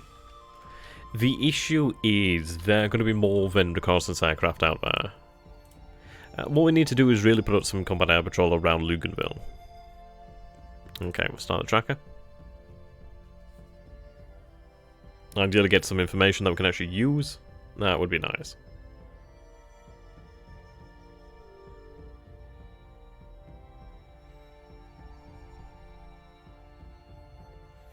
Okay. Read the current turn.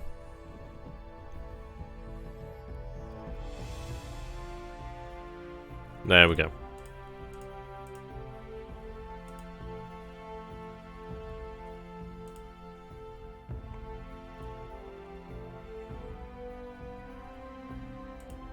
Okay, so Kalgan's fortifications expanded, Xinjiang's expanded. We captured Lingayen. Very good, very good.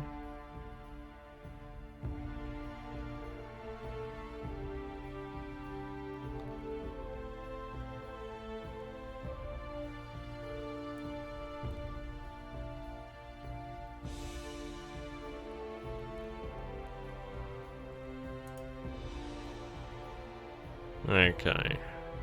Pilots arrive. We'll check this one out.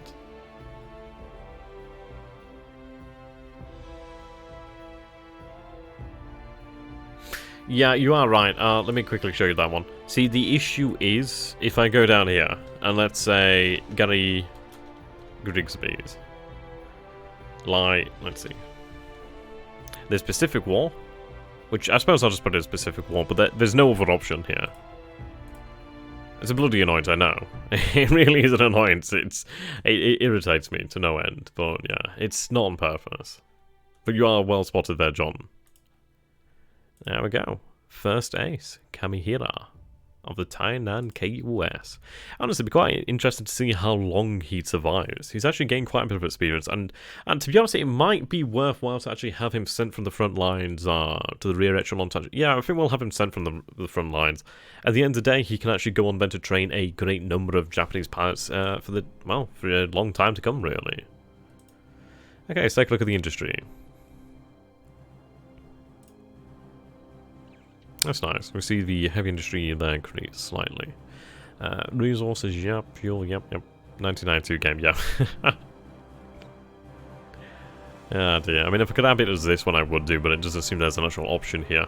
Yeah, I think he'd make a great trainer. He definitely would make a great trainer. Okay. Japan? Yeah, so continue to decline here. Now, these numbers are akin to the numbers in turn 13. And yeah, around about that sort of level, which is not too bad here. Obviously, we are having our resource convoys disrupted due to the actual submarines there. Ultimately, the resources have not been lost, they're just going to take a little bit longer to get into Japan here. Pulling back for when you need, yeah. I mean, this is it, we need better pilots, don't we? So we'll have him pulled out. I think what we'll do is once they do reach the status of ace, we'll pull them out and have them actually put in charge of training a new squadron. At the end of the day, their experience then will actually serve as much, well, to a greater capacity, for damn sure. Okay.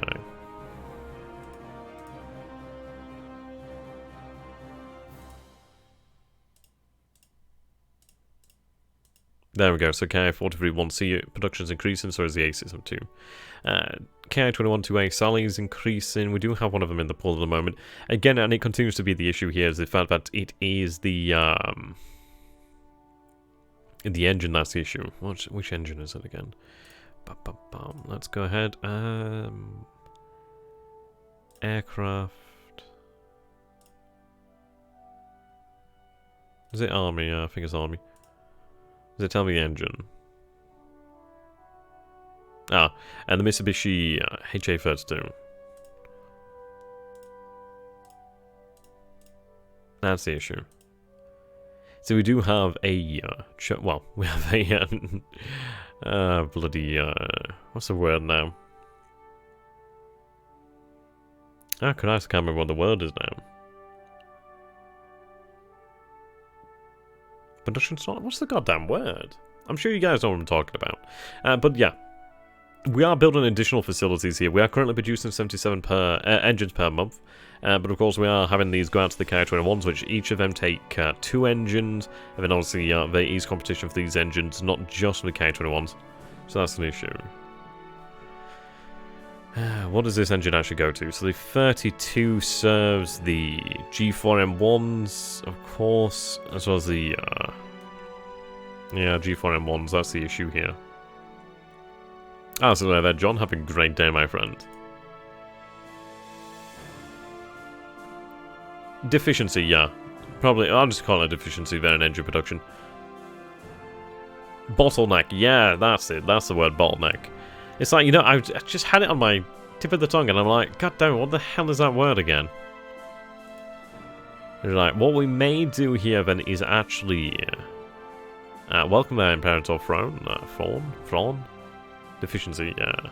Yeah, it's alright, John, I know what you're on about. Yeah, what we might do here then is actually start the production of G4M1s, potentially. Might not be the worst idea. Increase the supply in Nagoya, and... right, okay, good idea. Yeah, we do need those 20,000 tons of supply.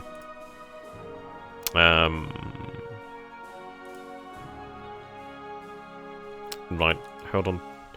2 secs.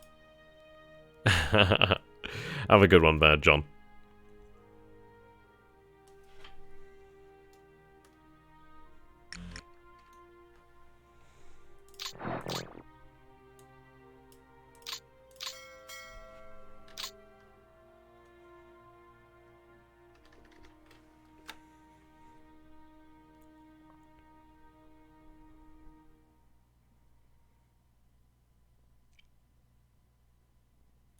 There we go.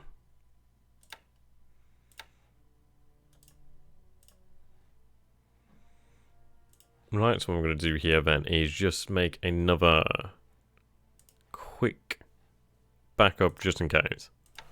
So, 28 backup. Well, U1 then, we'll go with that.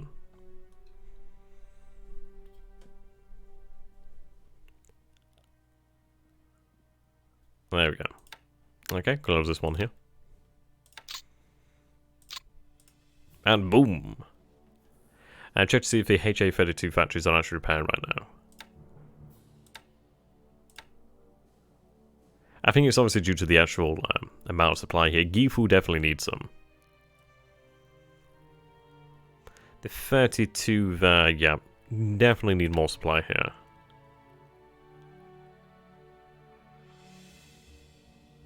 Right, tracker bases, basic history. Okay. Oops.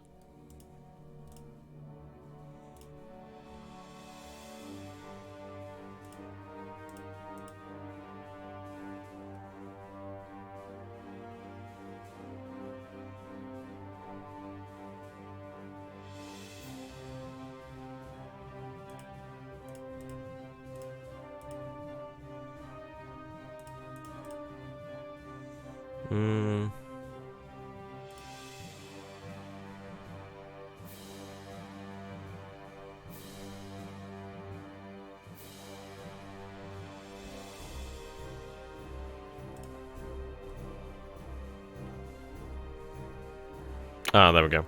Object history.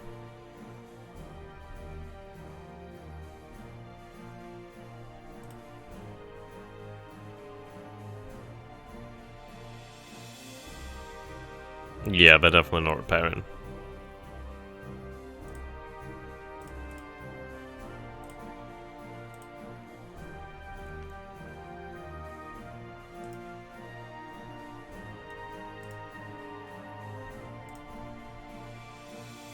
Okay. Right, so how do we want to solve this one out? That's good. Yeah, that's a good point, actually.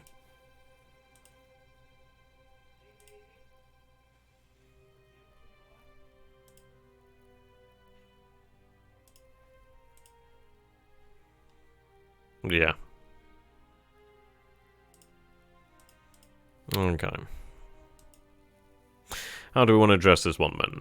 How long do you have before you need to go on the defensive? I suppose in reality, I don't know. In Plan Orange, the US estimated that Japan would have about 6 months of what was known as like Phase 1, basically, which is where Japan would rampage around the Pacific. So I'd say, really, it's a difficult one because obviously we are playing against a human opponent here. But I'd say probably until the end of 42 is when we really have to be like, yeah, okay, we no longer conduct offensive operations as such. But of course it could be a very different situation. Okay, so how do we want to rectify this then? Do we just increase the amount of supply? Do we reduce the amount of supply going to these different bases around the region? I mean, it's a bloody issue. I need to get that supply to these bases. Right, we'll keep Tokyo at 5,000. At the end of the day, I can't allow Tokyo to fall in production quota.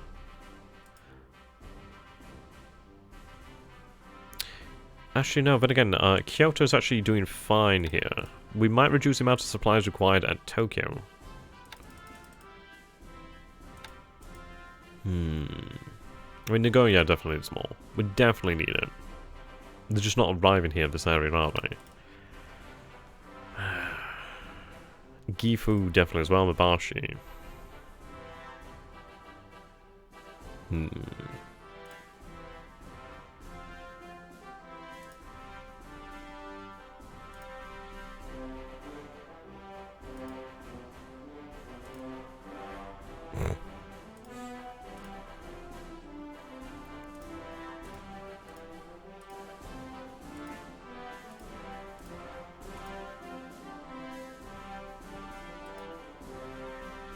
Yeah.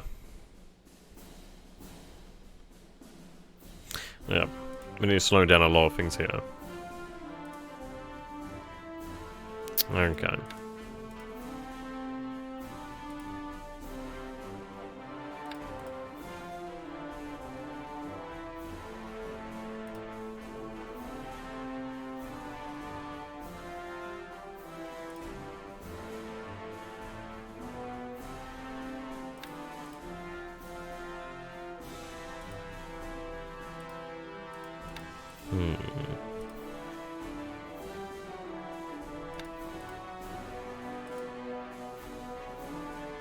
Ah, right. Okay, now that would make a lot of sense. Right. See, I wasn't aware of that one. Okay, we'll rectify that situation quickly.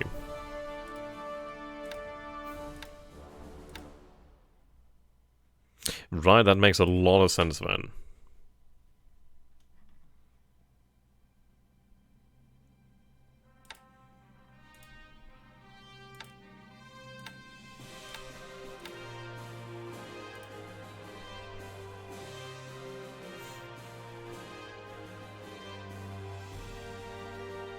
Okay, supply demand is listed as supplies required on the base interface window.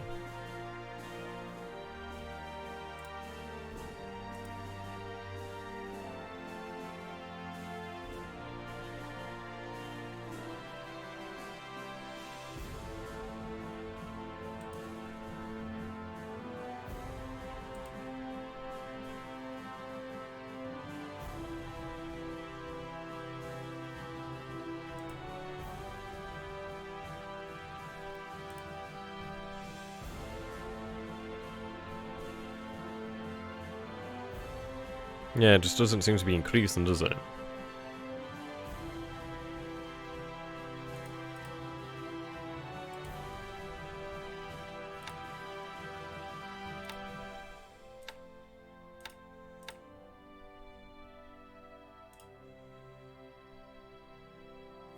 Are you repairing the damage to the oil fields and refineries at Miri?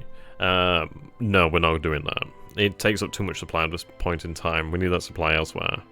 When things are stable to a degree, and once we have taken control of Borneo, then we can of course look towards actually repairing. But for the time being, well, while we need those supplies for the actual forces on the ground, we won't repair. I think it's like 1,000 supply per point as well, actually. It's a very expensive process. Okay, where else do I need to produce here? So this is what I love about doing this. It's like, these are things that I'm not aware of. It's like, at the end of the day, I'm no expert. And I'm still learning just as you guys are as well. So this is when it really comes in handy when we work together. That's why I really think of this as like a collaborative series more than anything. Okay, Nagoya, Yokohama then. Yeah, there's a few bases over here. Okay.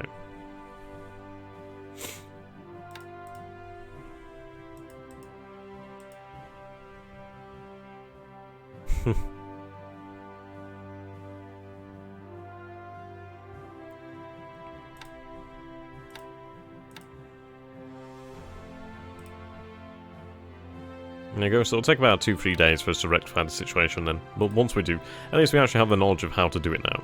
So I do appreciate that, really quite a lot. Where else do we need them to go to? Kobe, was it? I don't remember where Kobe is now.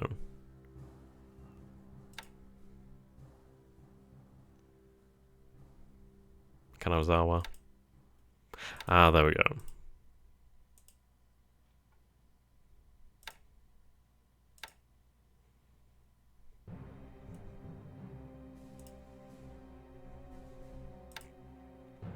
And then Kanazawa.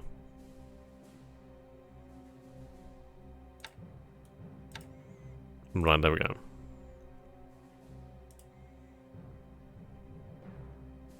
Ah, so these units haven't even been deployed, actually. Forgot about that. Okay. It's not too bad, at least we can have them sent immediately. Then obviously we'll have them taken off and actually put into combat mode where they're actually useful. Right, Matsuyama.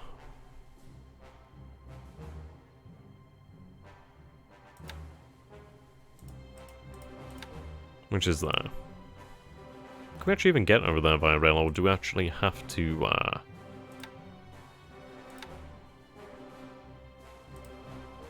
Ah, right, okay, we'll have to have it travel across on ship. I'll put you in combat, we'll find a unit elsewhere.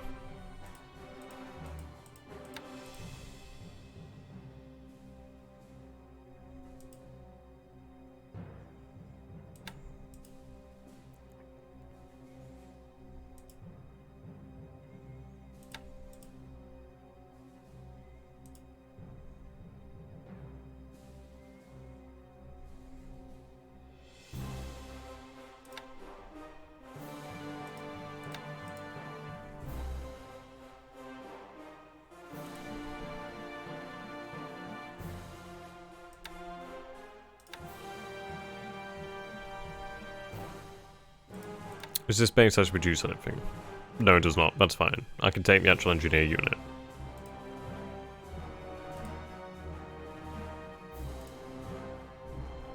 How big is that unit to transport?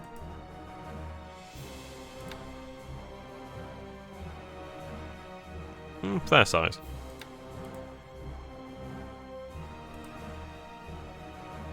I don't need a very large force anyhow. I suppose we'll have it done in amphibious mode, and at least they can get straight on that with what they need to be doing.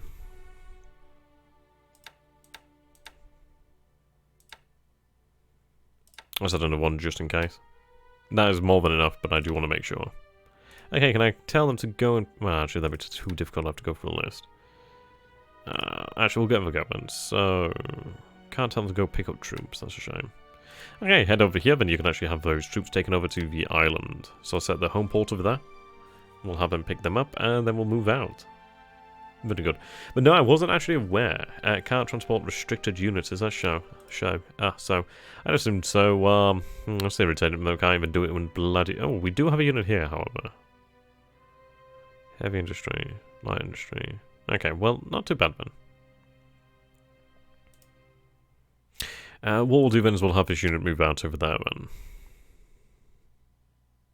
Yeah. How long to set up oil convoys from Miria to Japan? Uh, in terms of how long, we do need to control the area to a much larger degree. I mean, the war's been ongoing for about a month now, give or take. Once I can ensure that we're not going to be subjected to air raids, then we can definitely look at doing that. It's not going to be too long. Not going to be too long.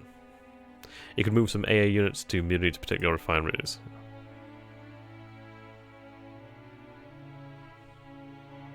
Okay. That's a good one. Yeah, we'll do that. I really do appreciate the advice here, David.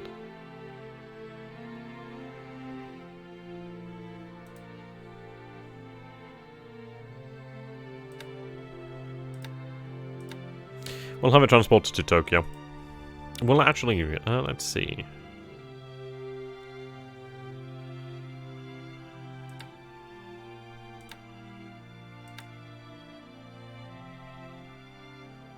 Actually, I'll have it sent to Nagasaki.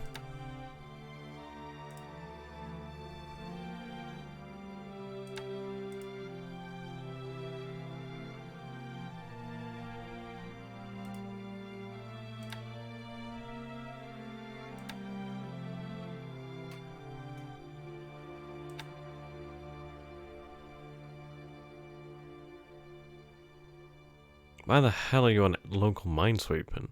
I think I was originally sending them to Hong Kong, but never mind.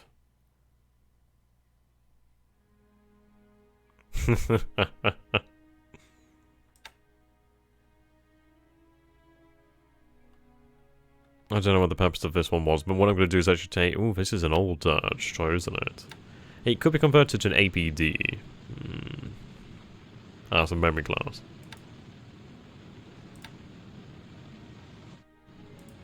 Hang on a second. There's no way in hell that should be doing 15 knots.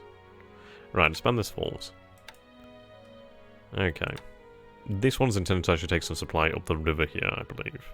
Will you prioritize oil convoys in terms of escorts, i.e. more escorts per ship?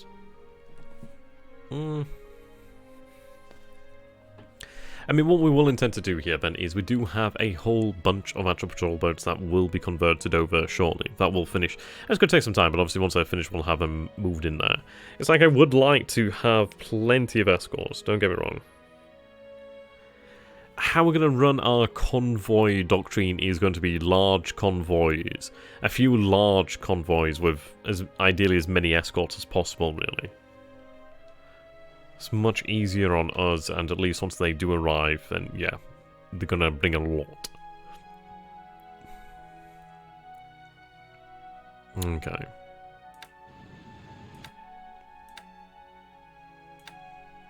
Yeah, of course you can make that. I thought so. What I'm gonna do here then is actually put in the 2 escorts as well. I do have a torpedo boat with actually decent range. I'm going to throw that in there as well. At the end of the day, we only have to make at least 14 knots. So these escorts will do fine as well. So yeah, a third destroyer is added, 2 escorts are added, and a torpedo boat. The torpedo boat obviously isn't going to be able to like depth charge them, but at the end of the day, it's just another surface ship on. Well, yeah, there to actually escort. There we go.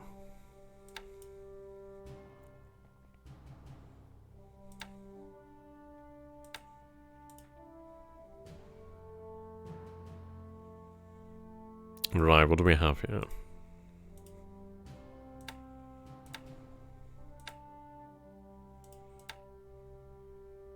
A lot of construction. A lot of construction.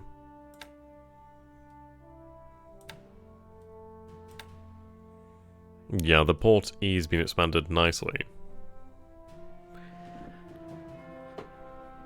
I think we actually, yeah, I think those transports were sent, I think they might have been sent from Japan. I'm sure I sent a supply convoy from Japan actually to take some supply over here. I think I have a ship on its way up the river here. Yes, it is. Okay. Yamaguri. Giri. Huh, okay.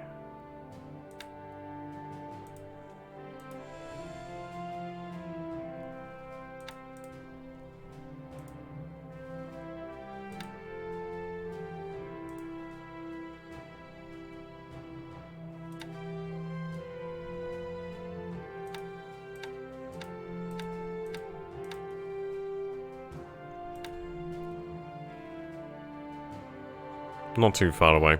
Okay, what we'll do here then is...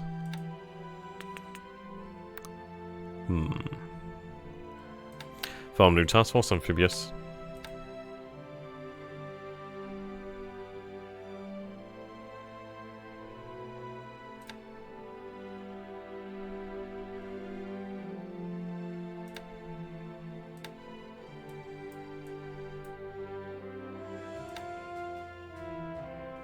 Then again, I suppose at the end of the day they do already have some supply on board, so I wouldn't need to add any more.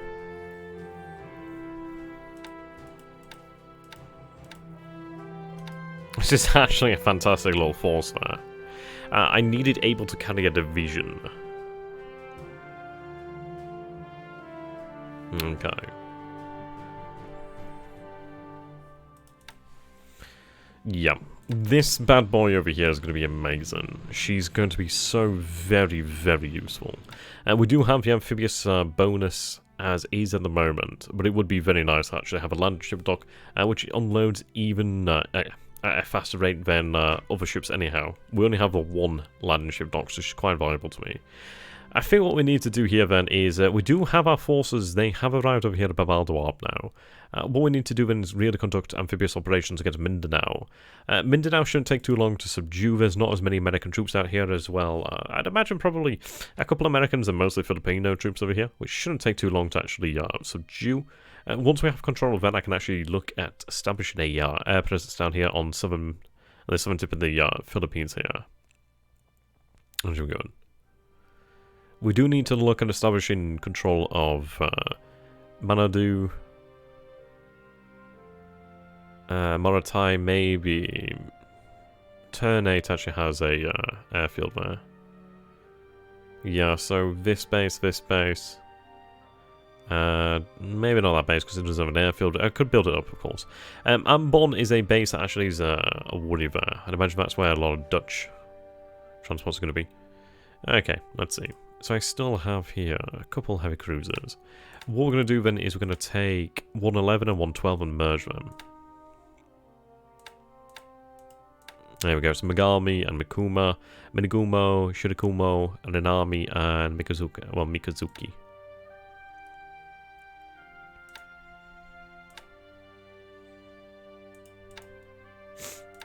Okay. Moving southwest.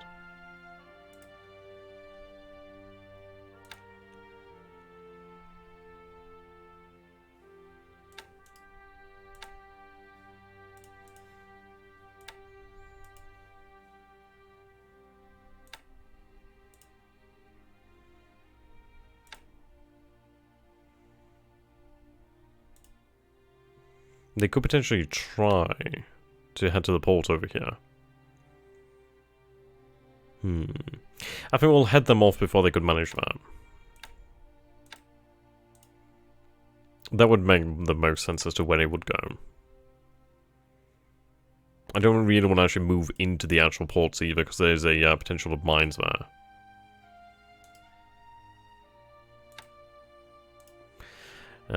Just calculate that shooting down Japanese aircraft. Wow.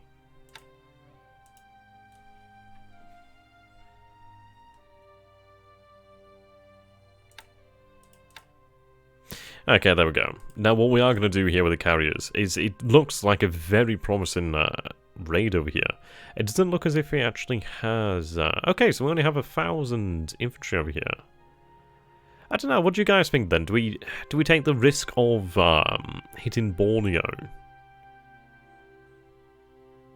It could be very much worth our time to hit Borneo first.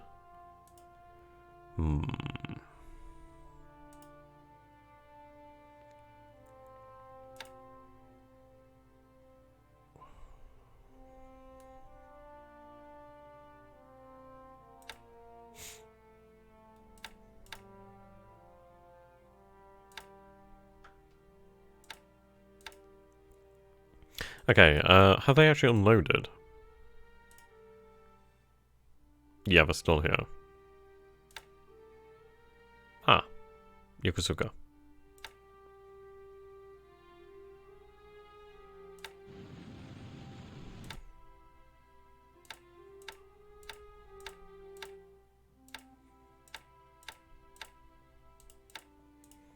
Okay. That's a fair-sized port and airbase over there. Okay, well, what we might do here then, we might hop, leap, and jump over there. Let's wait for this to come up. Okay, so, we have a couple options here. We could go for, of course, the direct route over here to Balikpapan, obviously, like, cut out Mindanao. Or, what I'm going to say is probably the more sensible option, is we take control of the base at Manado. At least then I could actually have the zeros transfer from Miri over here to Manado. Maybe an engineer unit could be placed over here. But at least with this established, I could actually have control of at least some of the airspace here. At least it's another point to actually project force from. And then we could hit Balikpapan. Now, we're going to have the Mogami, and I forget the name of the other heavy cruiser, but they're going to be operating in this area here. So this area here is where they're going to be operating to hunt down the enemy forces over here, ideally. Now what we're going to do here then is take the Singapore Express. We're just going to make their way, I'm going to say, through the Makassar Strait, somewhere into this actual region over here. And what we're going to do then is actually hit the airbase. Well, we're going to actually hit the port, I'm going to say, at Balikpapan, which is a good idea. But of course, we do have the other option here of controlling the Sulu Sea, which we are doing now. At the end of the day, we are controlling the Celebes Sea at the moment. We do have, I suppose at the end of the day, we don't have anything in the Sulu Sea. But the thing is, well, we control the entrance to the Sulu Sea, not to a particularly great degree. And we do have control of the Celebes Sea, definitely, as we do have our carriers over here. I mean, what we do have to bear in mind is, let's see.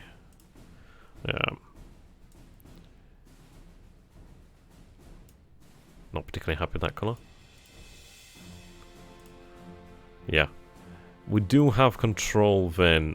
Well, we have projection of air power from Babaldwab. Issue is, if the Americans head this way, they may attempt to escape potentially to Leyte, or if they were to head this way, they could attempt to... I'm sorry, but I'm just getting a little bit too entertained with that. Let's just do it. You guys knew what I was doing. You fucking knew what I was doing.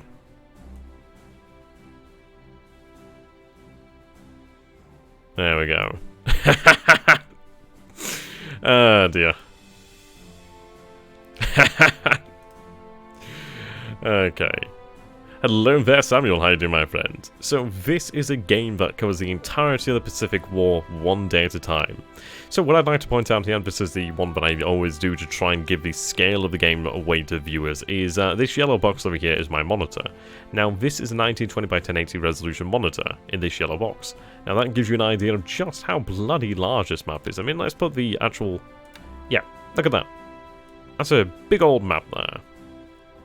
Okay, so in all seriousness then, what we are going to do then is actually take the Singapore Express, cancel their patrol. They're going to head down here. Let's see, what aircraft do we actually have on board here? Yeah, definitely nice warp planning.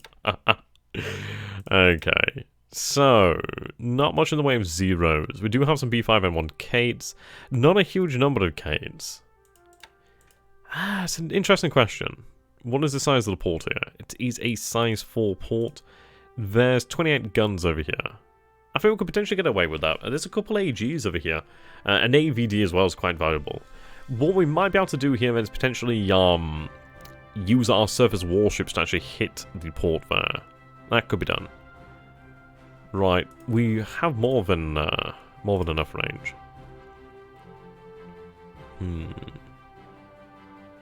And do you play Mudrunner? I do not. I'm going to quickly Google what Mudrunner is, actually, because I don't think I've heard of it. Oh, yeah, that game, yeah. It looks pretty cool, that game. It looks pretty cool. But nah, it's not something I've really, get around to playing. Okay, have you based over here at Babaldwab? Question is, I do need to... what are we looking at in terms of torpedoes? Yeah, no torpedoes remaining. We do have torpedoes aboard Zuiho. Not many B5M1 Kates over here, however. Right. How many aircraft do we actually have aboard here? Yeah, so we have an interesting situation here where most of the actual Zeros are aboard Zuho and most of the actual B5M1s are aboard. Yeah. Ryujo. And Ryujo being the better carrier.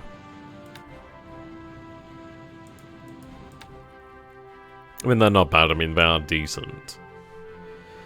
Okay. Well, what we'd like to do then is actually have the B5M1s transferred over here to actually use the torpedoes. Not that we necessarily have to, but it would be nice. I actually do have a fair amount of capacity on the Ryujo. Ah, thank you very much there, Samuel. That's appreciated. Okay, let's take a look.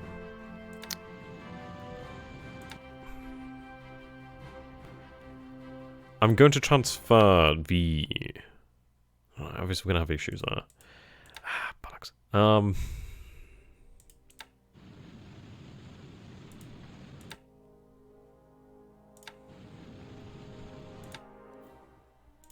How's that squadron so goddamn small? Ah, that's good. Okay. So I'll transfer them from, from Zuiho aboard... Well, actually, from Ryujo aboard Zuiho.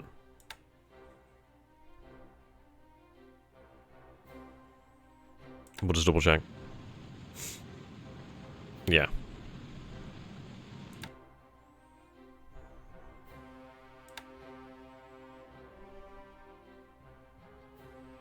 You play game day per day.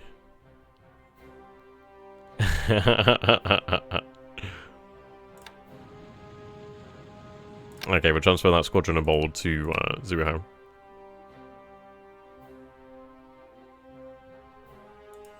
I can't. Fuck me.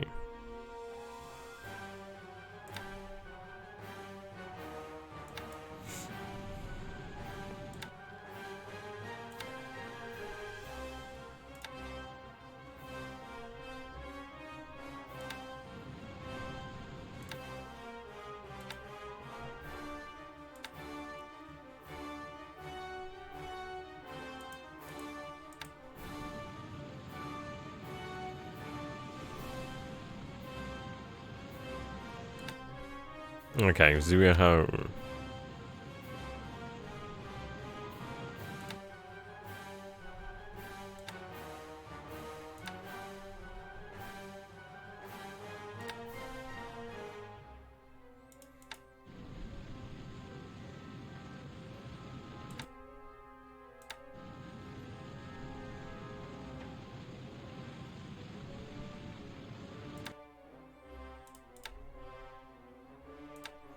I'm not gonna lie, it's a little bit confusing because it's like the Zuiho planes are on Ryujo and the Ryujo planes are on Zuiho.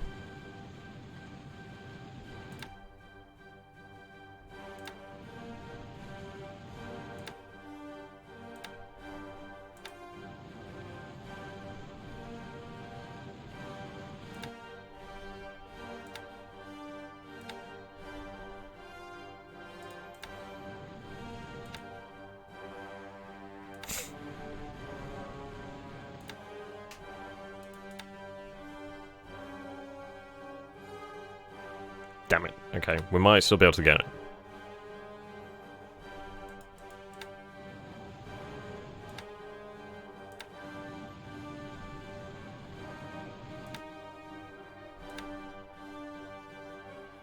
Like, don't get it wrong. This isn't perfect. It's dangerous in a way because at the end of the day, if Ryujo or Zuiho is hit, then we lose either all our bombers or we lose all our fighters. But at the end of the day, I want my actual B5M1 Kates over here at least where they can actually use the torpedoes. There we go. Not gonna lie, that was a little bit of a pain in the arse to organise, but at least we have it. Beautiful. Okay, well, right. Question comes to... how do we wish to approach the situation of Yerabalatapan? We have an interesting situation where it doesn't appear like he has much in the way of warships, and I do want to take advantage of that situation. This Singapore Express is still made up of, yeah, she has there 5 heavy... is that 6 heavy cruisers? Yeah, she still has 6 heavy cruisers there. We are sending out 2 heavy cruisers as well as 4 destroyers to hunt down this force over here. There was another force which I imagine is probably headed back over here to Yeah, to this area. Okay, so Cebu's actually garrisoned by 2,000 men.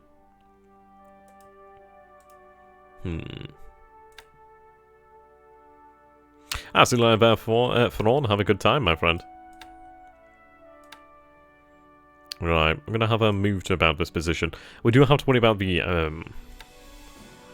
presence of a possible allied submarine task force there.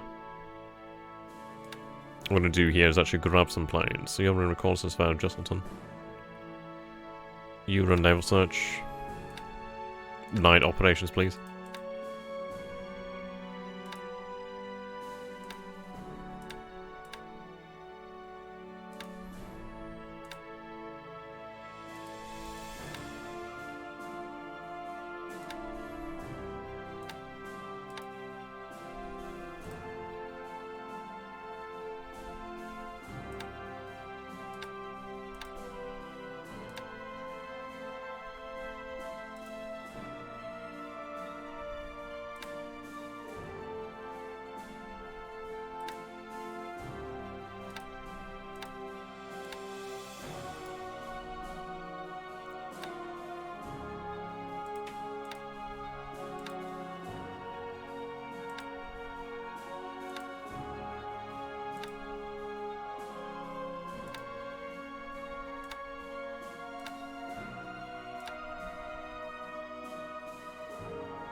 Okay, the main airfield's down there in Makassar. We should have range to actually fly over Manado. Or Mindanao, how the fuck you pronounce it. Okay, what I'm going to do is actually up the reconnaissance altitude to 10,000 feet.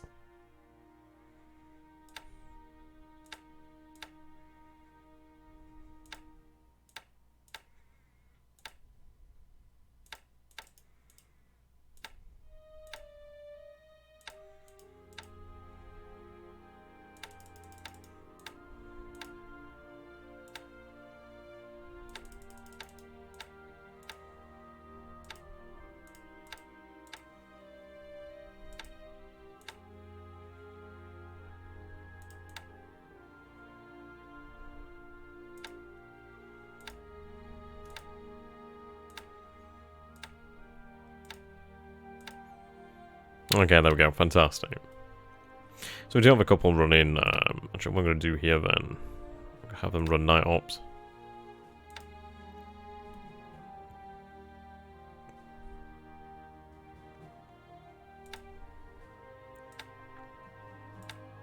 There we go. Okay, so we do have a fair amount of our planes actually running night search as well as day search around us. But we are going to be running reconnaissance over a couple of bases here. So we're going to be running reconnaissance over Balikpapan, Manado, Tarakan, and whatever the hell that base is called as well. We'll establish what the situation looks like on the ground. But what we might be able to do here then is, let's see what do we actually have here in total then.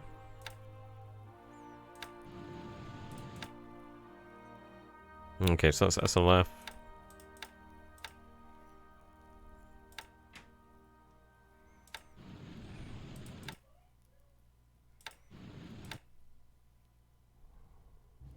Are they just all SLF? Or did I actually send some paratroopers here? That's what I'm a little bit, what's I'm wondering. You're loaded, aren't you? Ah, right, okay, so that's one we loaded last turn. I'll set up last turn.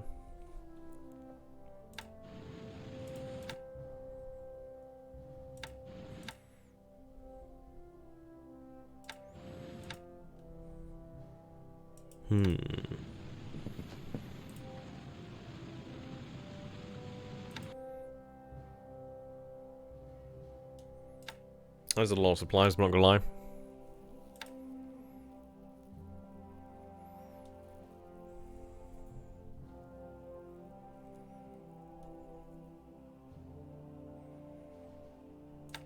Okay, so we're in an interesting situation here.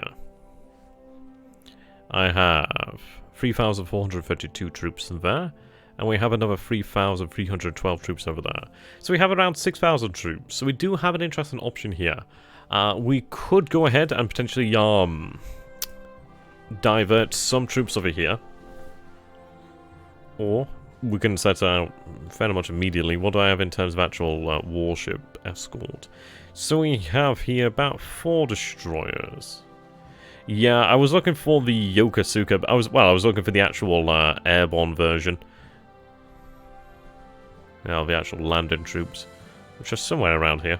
God, there's a lot of things that we have to go over here, really. the Carolina Islands are getting pretty crowded, aren't they? Actually, let's take a look and see if there's any detection over any of our ships here. No, thank God. The Naval raiders. Very good, very good. My God, I wish I had actual information about Rabaul. Okay, let's go ahead and take a look at the operations report there.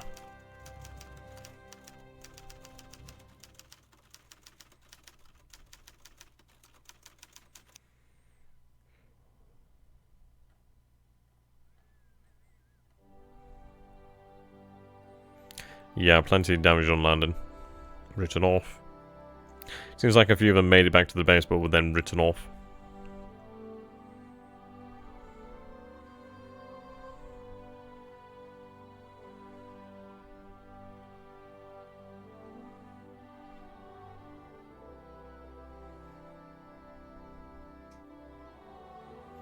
Okay, Bangkok and Hong Kong.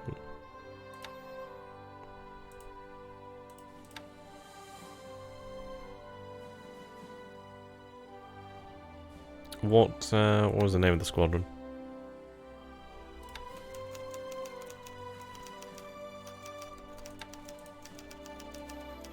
Ah, right, yeah, we did have them sent out there. Yeah, the Terriers. Okay, so it's not a new squadron. That's fine. Yep, you are most right.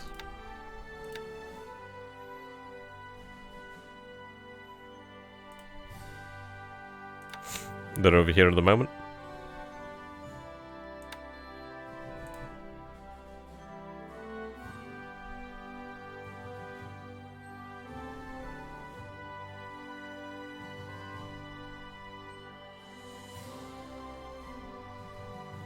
No detection here.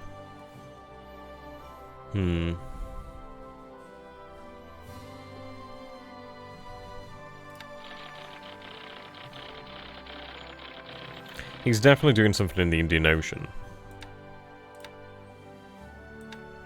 He's definitely doing something here.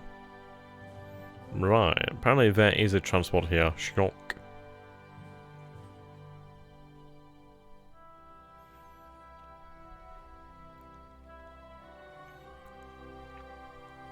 Well, and the good news here then is we will arrive at Taiping tomorrow.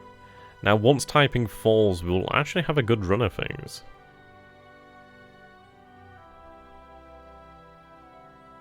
Still a lot of men here. 31,000 now here, supposedly. 2,300 infantry, 1,800 second line troops.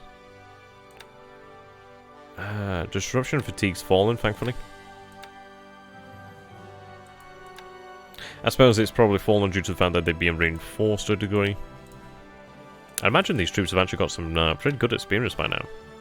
65, 89, 82, yeah. Good morale too. Now, of course, a lot of consternation for the Allied forces here. Quite a lot.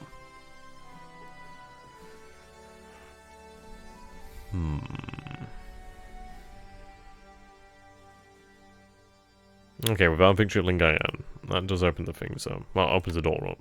Now, I do have a Canada detachment. It's not a very large unit. I'd like to organise it into the 2nd Formosa Division, but it's going to take some time. I need the Tanaka detachment to arrive. Just taking its sweet effing time. Alas.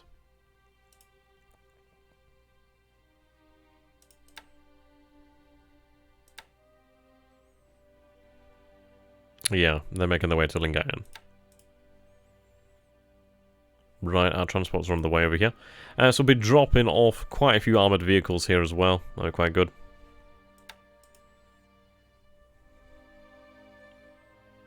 Very nice. Right, now I did have a question earlier about when, what troops are to arrive. So let's see. So, 11 days we'll have a second raiding regiment of, well, yeah, our paratroopers over here at Kagoshima. So that's going to be a nice force. It's going to be an interesting one to actually figure out how to use them. Quite a bit of AA will be arriving, yeah, very nice. In about 11 days, yeah, we'll have the 82nd Naval Guard at Tokyo, as well as the 83rd Naval Guard.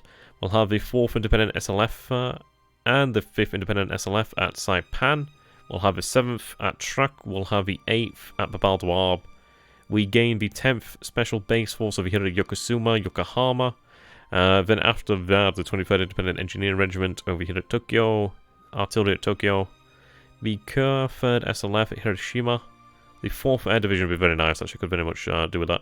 A couple of infantry brigades then actually arriving at Shanghai. Very nice. Yeah, the 56th Infantry Brigade, the 62nd, we do gain the 60th Infantry Brigade then at Piping.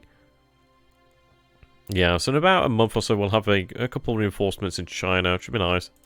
Those units will build up and eventually form into divisions in the future, I'd imagine. Very good, very good.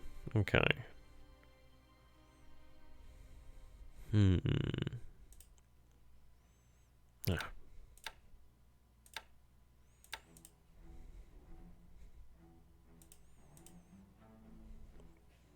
There we go.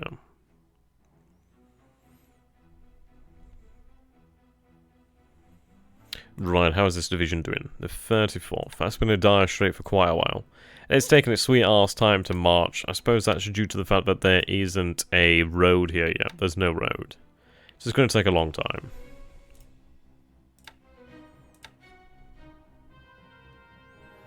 Right, we are marching there. To the south. I was hoping that we'd arrived at Kukong. I suppose then again we're not going to arrive at Kukong for another couple of days anyhow. So the 104th is making the way. Yeah, I suppose we'll end up in this hex over here probably a day or two from now. We are going to order a deliberate attack over here with the 116th, the 22nd, and the 39th Divisions. Yep, they will go on and to attack.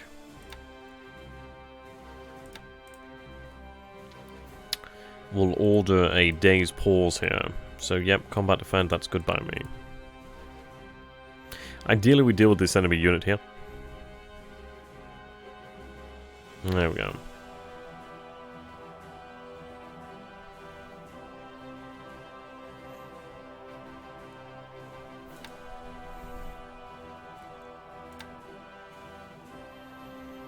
I'm not seeing anything off the US coast. We are detected here, which is great. Really good, actually. He is pushing it there. I mean, that is going to come and bite him in the arse. I mean, can you imagine his shock if he was to dispatch something from there and, yeah, find himself facing quite a few submarines? I don't think it'd be a happy chappy. That would be quite the situation. Okay. Yeah, I'm very interested about this at Auckland.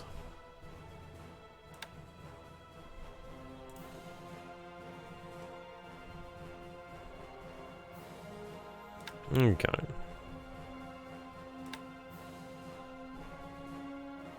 You've been spotted.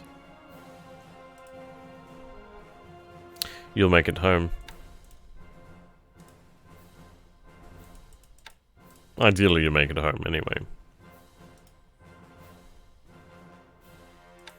You told her that. But yes, our force did make it in there successfully. Which is very good. Very good. And they made the enemy waste some torpedoes, which is fantastic. So let's take a look at this then. What do we actually have here that could actually be sent to reinforce the units? I suppose the thing is, they are doing a damn good job. The issue is for him. If he backs out here, well, I've won. I take control of Mersing. And that would actually be quite nice. It's a size 1 port, so it would take some time to unload there. But it would give me the ability to actually unload, and that is the thing he is worried about. I'd actually have a base from which I could project power and threaten the rail line here. Not that it particularly matters anymore, but it's not good for him. He's seeking to contain me. See, I'd be very... I don't know, I don't think it's worthwhile trying to sneak in any additional mines here. I don't think it's going to do us any good. I think if we could, I'd love to try and sneak some mines into Batavia. But what we might do is actually sneak some mines down around this area. We know there's enemy mines over here. That's big oof that we found out about. So okay.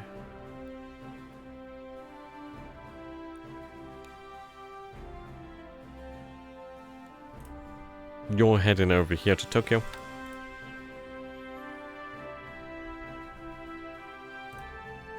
Yep, the Akagi Maru's loading up. Have you actually finished your Akagi Maru? You have actually, fantastic. How many engineers do I actually have at Tokyo? Ah, right, no wonder. Oh wow, they're all set to rest.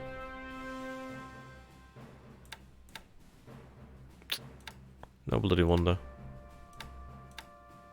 See, these are things I should have checked over. So it could cost us quite a lot in the future. But it's rectified at least. Yep, they're on their way. Okay, so we have the Mizuho. She's heading south there with an escort. Would it maybe be better to mine ports where oil is being loaded in? Yeah. It would be. I mean, obviously Batavia would be far too risky. It could be done, but it would be risky. What I'd like to do is potentially mine Balikpapan. That could be done. See, I wondered if we could actually take Balikpapan. I think if we have 6,000 troops, which I could very much actually load about 6,000 troops over here and actually have them made ready to hit Balikpapan. We do have a decent amount of surface assets here in the area to actually allow this to happen. The port is a size 4. It's a nice base, very nice base. I think it could be taken. The good news over here as well is, depending on what he's been doing, he's probably drawing out supply here.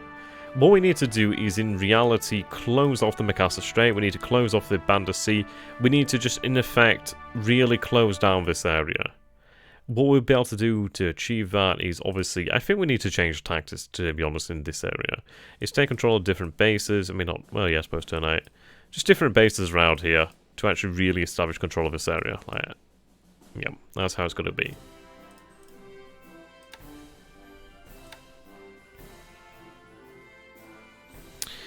New Caledonia is going to be a very interesting bloody pain in the arse to come, but it will be eventually settled. Now, I do have at least another another 2,000 troops over here, which I'm actually quite grateful for. They don't have a lot of equipment, but still 21 guns here. 4 guns here. They do have a little bit of support and element, but still, that's a decent force there. What I will aim to do then is actually have that brought down here to Tulagi. Sorry, to Luganville.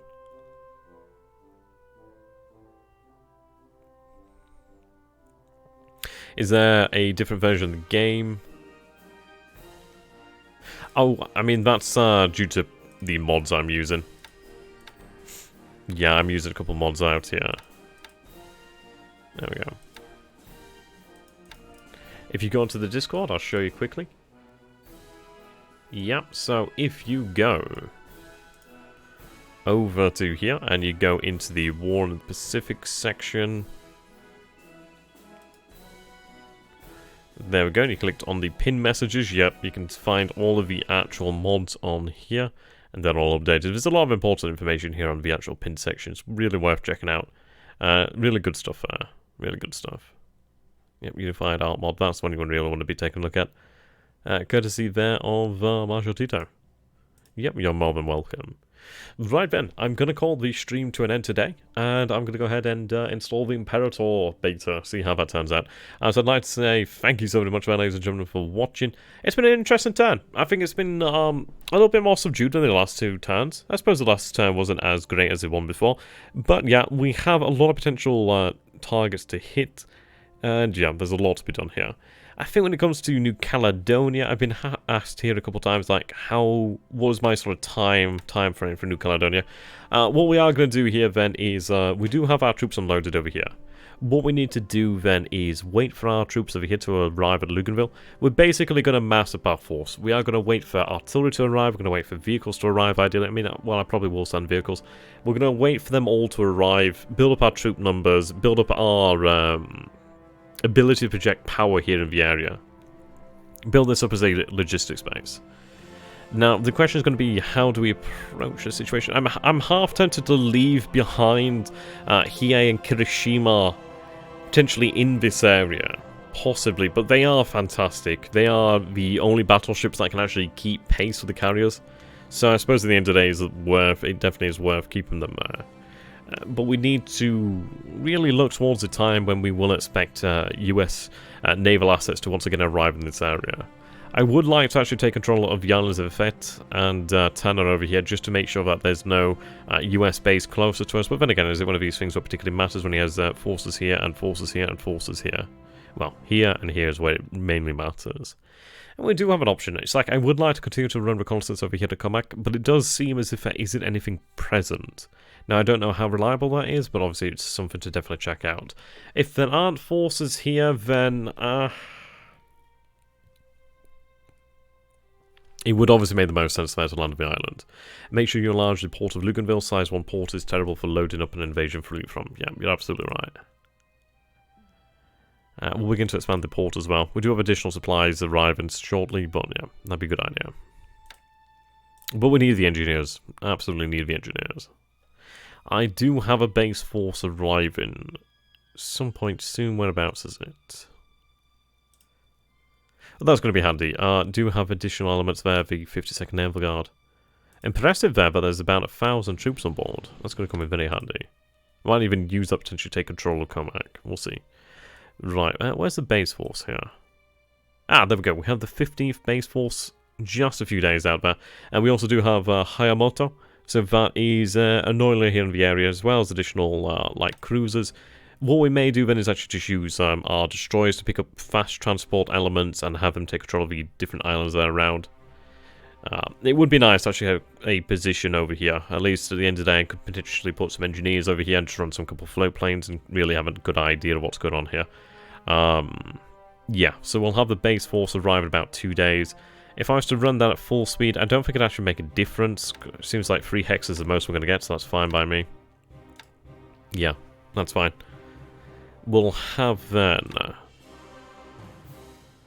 12 engineers there, no vehicles. Another 12 engineers, so about 24 engineers, but we'll have the aviation support, naval support, and support in general. Maybe stage from Ocean Island and Nauru. Yeah, they do.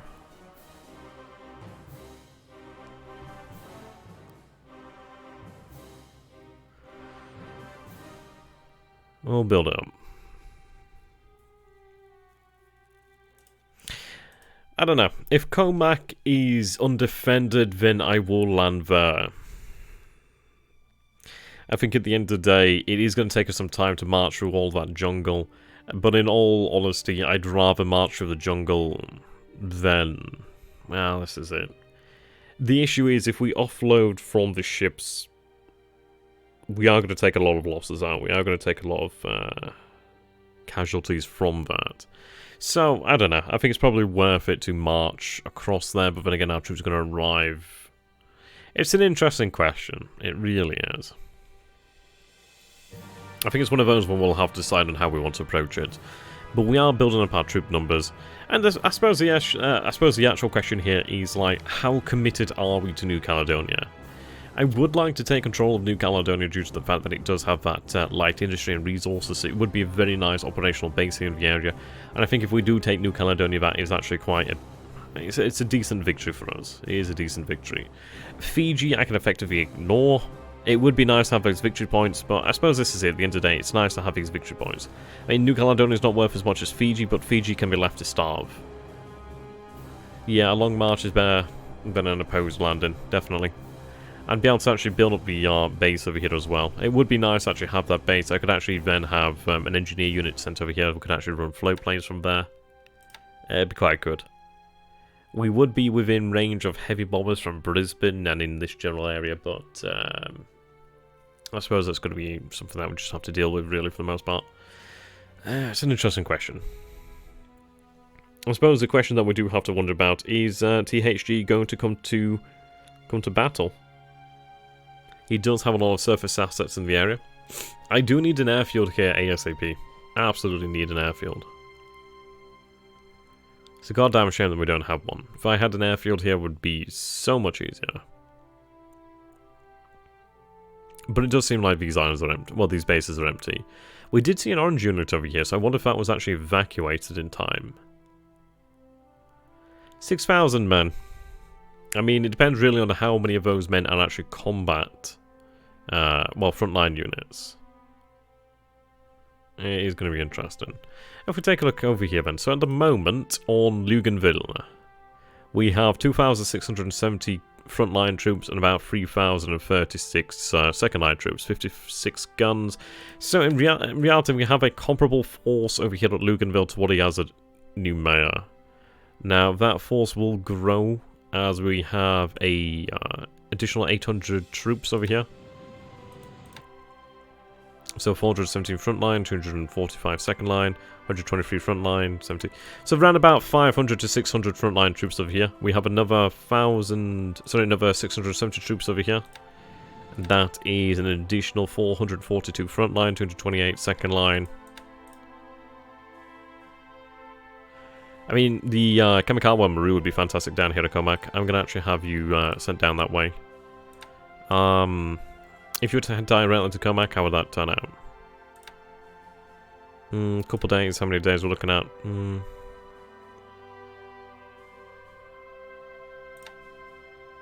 We'll have you head towards Luganville for the time being, just as it's obviously the safer path. We'll see. Yep, so the base force is here. Yeah, Operation CA. Oh dear. Yeah, we have supply to keep the operation running for quite some time down here. We have another 286 troops over there. Another 1,000 are on their way here. Elements there of 52nd Naval Guard. Yeah. It's the equipment that really matters.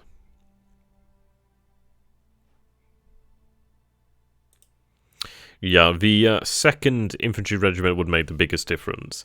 And we do have an engineer unit there as well as some additional mortars. We do have more mortars to follow up, which are over here. They're going to take significantly long. Actually, no, that's a 21st Air Flotilla. And that's a unit I definitely need down there. Well, what would... I suppose that... Well, sorry, I didn't explain my situation quite right there. We're not going to unload them... We're not going to unload them all at Luganville.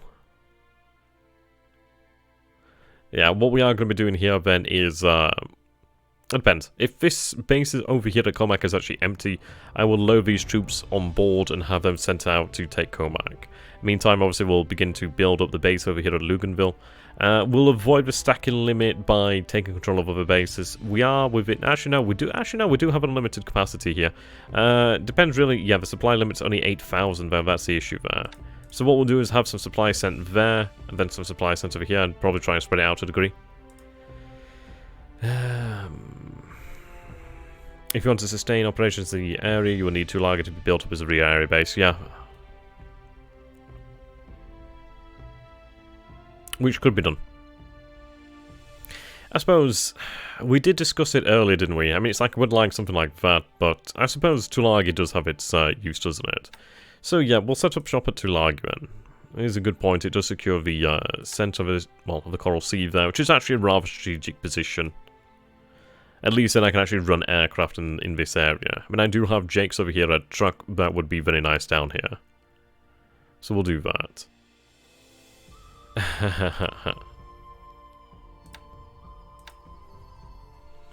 That's an interesting one. I'd say it'd probably take us a good few days to march here, maybe a week or 2 weeks, give or take. But it could be done. We do have assets arriving in the area. Obviously, the 2nd Infantry Regiment is a big boy there, but there are additional forces that can be sent there. Additional fuels on its way as well. Yeah, there go more mortars and artillery.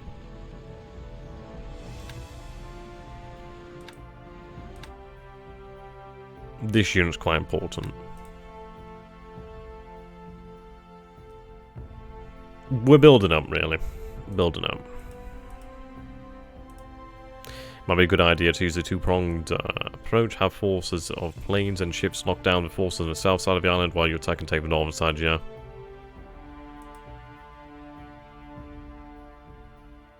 Possibly.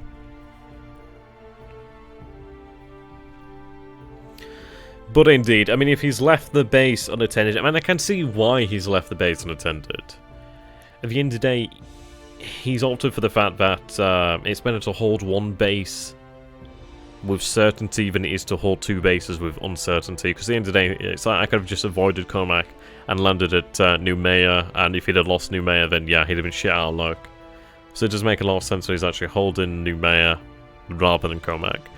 But then that gives me a way onto the island, so it's one of these situations where he has to make a hard choice, and at the end of the day, the right choice is to defend Noumea, as obviously that is the target I do want.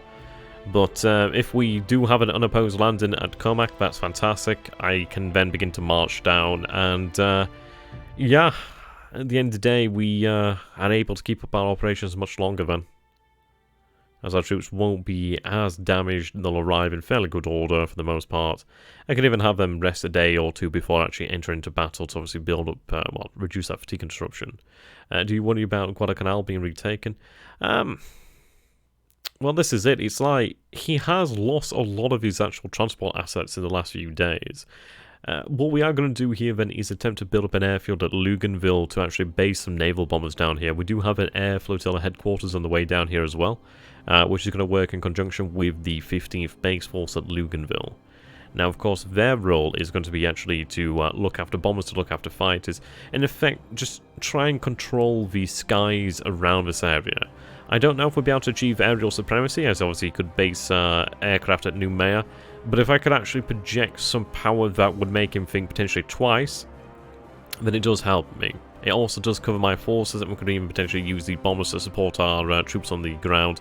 And if we built up an airbase at Comac, I could even have L3Y2s brought down here to Luganville if an airbase is built up there. I mean, obviously that'd be very, like, in the cloud scenario, but we could have them used to actually ferry supplies over there. Will you try to shell the coast? Yeah. When the time does come for battle, we will bombard, which is good. That's going to be a really important asset, is really getting a strong bombardment in there. I'd like to try and bombard and then hit him from the air at the same time if I could do. Really build up the amount of pressure just before an attack, which would ideally give us the best chance for success.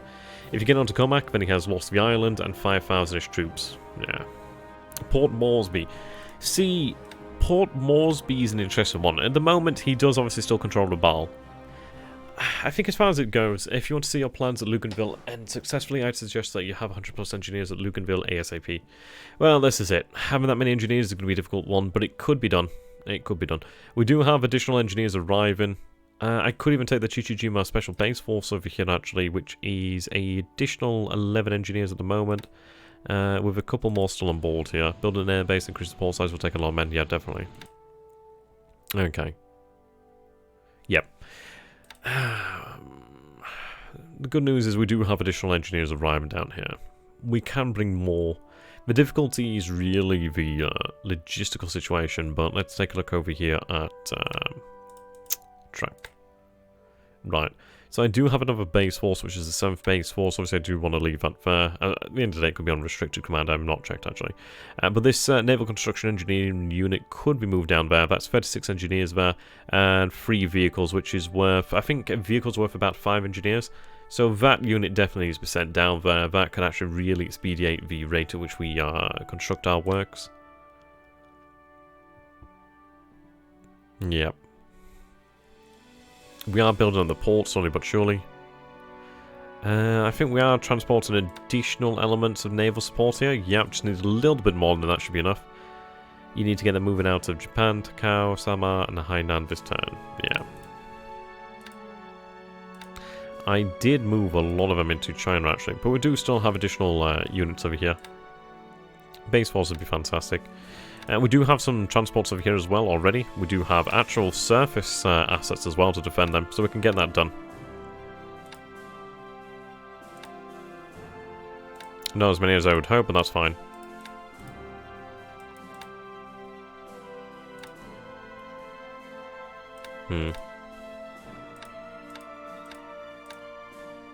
In fairness, I could even have them run fast transport if required. Right, load troops. Hmm.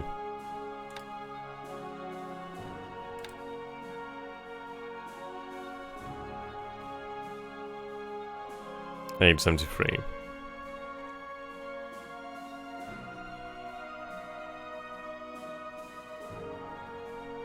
I can carry that equipment. We'll hold off on that for the time being.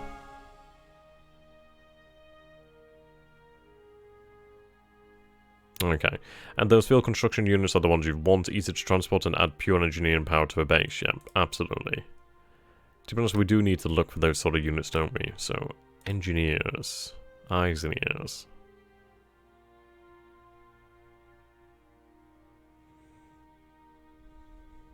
Let's see.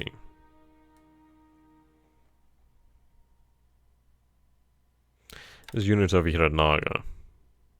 Yeah. That's a good unit. So obviously that's over here at Okinawa. Is it Naga? Where the hell's Naga? Naga. Where's Naga? Naga rings a bell. That's over here, isn't it? Yeah, there we go. Okay, that one could be moved out. We do actually have a couple engineer units over here that absolutely need to be moved out. I believe I actually do have some transports over here. Somewhere.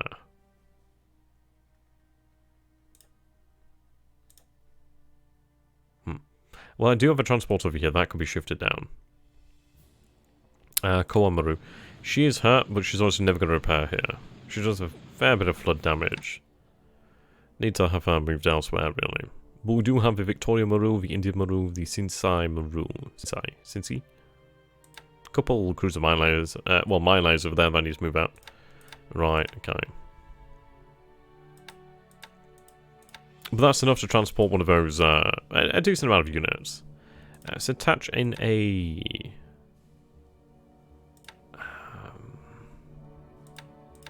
that's fine. They do have enough endurance. So we'll have you sent over here then to Naga.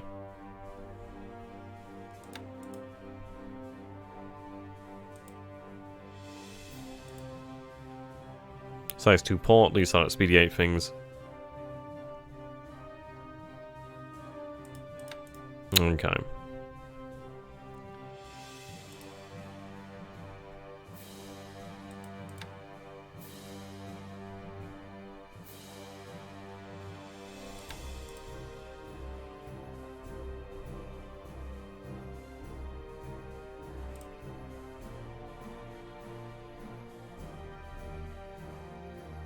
Yeah. Yeah, it would be nice. Obviously that would take take a lot less time. But we'll look at that one next time. It would be appreciated then, David, if you actually do have the time, if you can actually send me a list of suggestions, maybe via Discord, or maybe just comment on the actual video. But at least that does give me a nudge towards tomorrow when I next get a chance to actually stream, and then I don't forget. But yeah, we'll definitely look at trying to get some additional engineers down there. Maybe if the fast transports are at truck, offload at truck, then reload onto the fast ones for the long leg down to Luganville. Yeah, that would be quite good.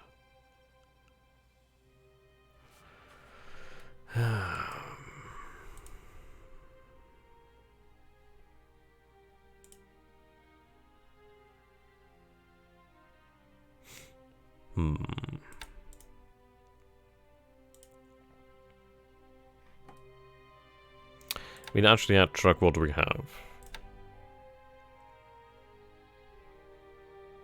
That could be transported quite easily. I do have warships here. So, for example, I could have them aboard Nagara, Kotaki. Well, Kotaki, that's an I, maybe. This fuel, we do have the 2 oilers over here. I may bring 1 oiler, I may not actually for the moment.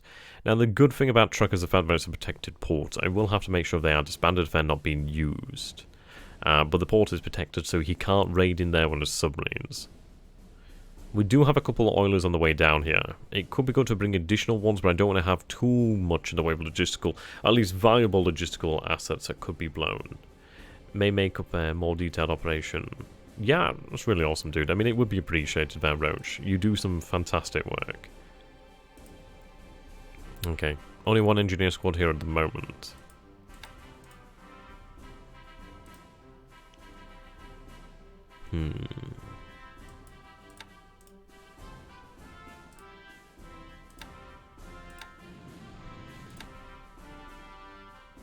No engineers.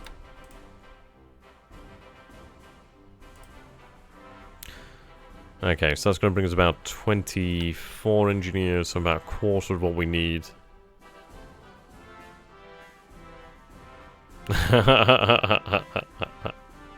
That's fair enough. That's fair enough. I can understand that one. But you're heading out here to Baker to pick up those troops.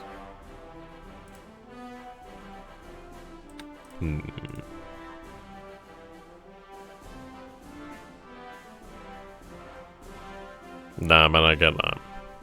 We do have a couple... Ah, right, that's from the base force here. They're taking their sweet arse time, but they are building it up slowly but surely. And it's not too far away now. Only a couple of days, maybe a weekend, then it'll be done. Maybe 2 weeks and it'll be done. But then we'll finally have an airfield there at Tarawa, which will really help us out. Really, really help us out.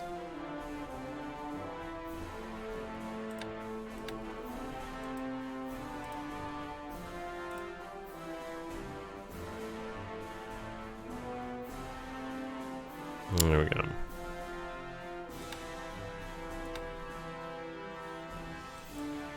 Looking at a couple days, maybe a week to 2 weeks before they arrive. But once they do arrive, the air flotilla is going to be quite good. What do we bring here? Aviation support. Okay, so no engineers as such. But that aviation support will definitely be really quite welcome. I mean, once we actually have the engineers construct the airbase, and they can really maintain it for the most part. Do you know where his carriers are at? We have a suspicion, a big old suspicion that they're over here at Pearl Harbor, but we have no confirmation as such. It's something that we're endeavouring to really figure out. I mean, we are going to pull the submarines out of this area to a safer distance. It's difficult, so I obviously do want to maintain reconnaissance over this area, but I suppose we might just have to accept that we can't maintain it due to the fact that our submarines are taking damage. So we'll see. We are very active in this area. It's a very much an ongoing war, and one that continues to twist and turn at every step. And, yeah, I mean, I always have to point out, and this is something that I do like to point out to people, it's like, I'm not a professional. I'm not particularly good at this game. I can play it, I don't know everything about it, and I continue to learn, which is really what keeps me endeared to the game. And ideally what keeps you guys coming back, because at the end of the day, if I'm learning, you're learning, and we're learning together, we're playing together, and it's a lot of fun. It's a lot more fun than playing on your own. I have a fantastic opponent, and one that I hope we can continue to face for, ideally, years to come. Well, ideally we finish the campaign before that, it'd be nice to have a victory, but we'll see. So I'd like to say thank you so very much for watching, ladies and gentlemen. If you have enjoyed this, please do consider supporting myself and the channel. And, yeah, give yourselves a pat on the back. You guys really do help make this happen. Thank you so very much. And I hope to see you again, ideally either tomorrow or the day after, which would be fantastic. And at least we've got a few things to look forward to when we get back on the turn. Wen Chau should fall. We'll, yeah, we had a first battle over here at Clark. We'll break him there. Ah, that's awesome there, Billy. If you do have any questions, feel free to ask them in the Discord. They have to be at Pearl, that or they're already been sent out for Pearl. Yeah. If they've been sent out from Pearl, then they're probably not too far away. I do have the option of actually sending some Ka-43s here into the actual Marsh Islands, which would be quite nice. I would like to distribute these bombers around here. That would be nice. Oh dear. Yeah, they're very well likely. I do feel like they might have been dispatched already. It's really hard to know. To be honest, I am sending a lot of our submarines back to the Marsh Islands, because I do fear about a carrier raid.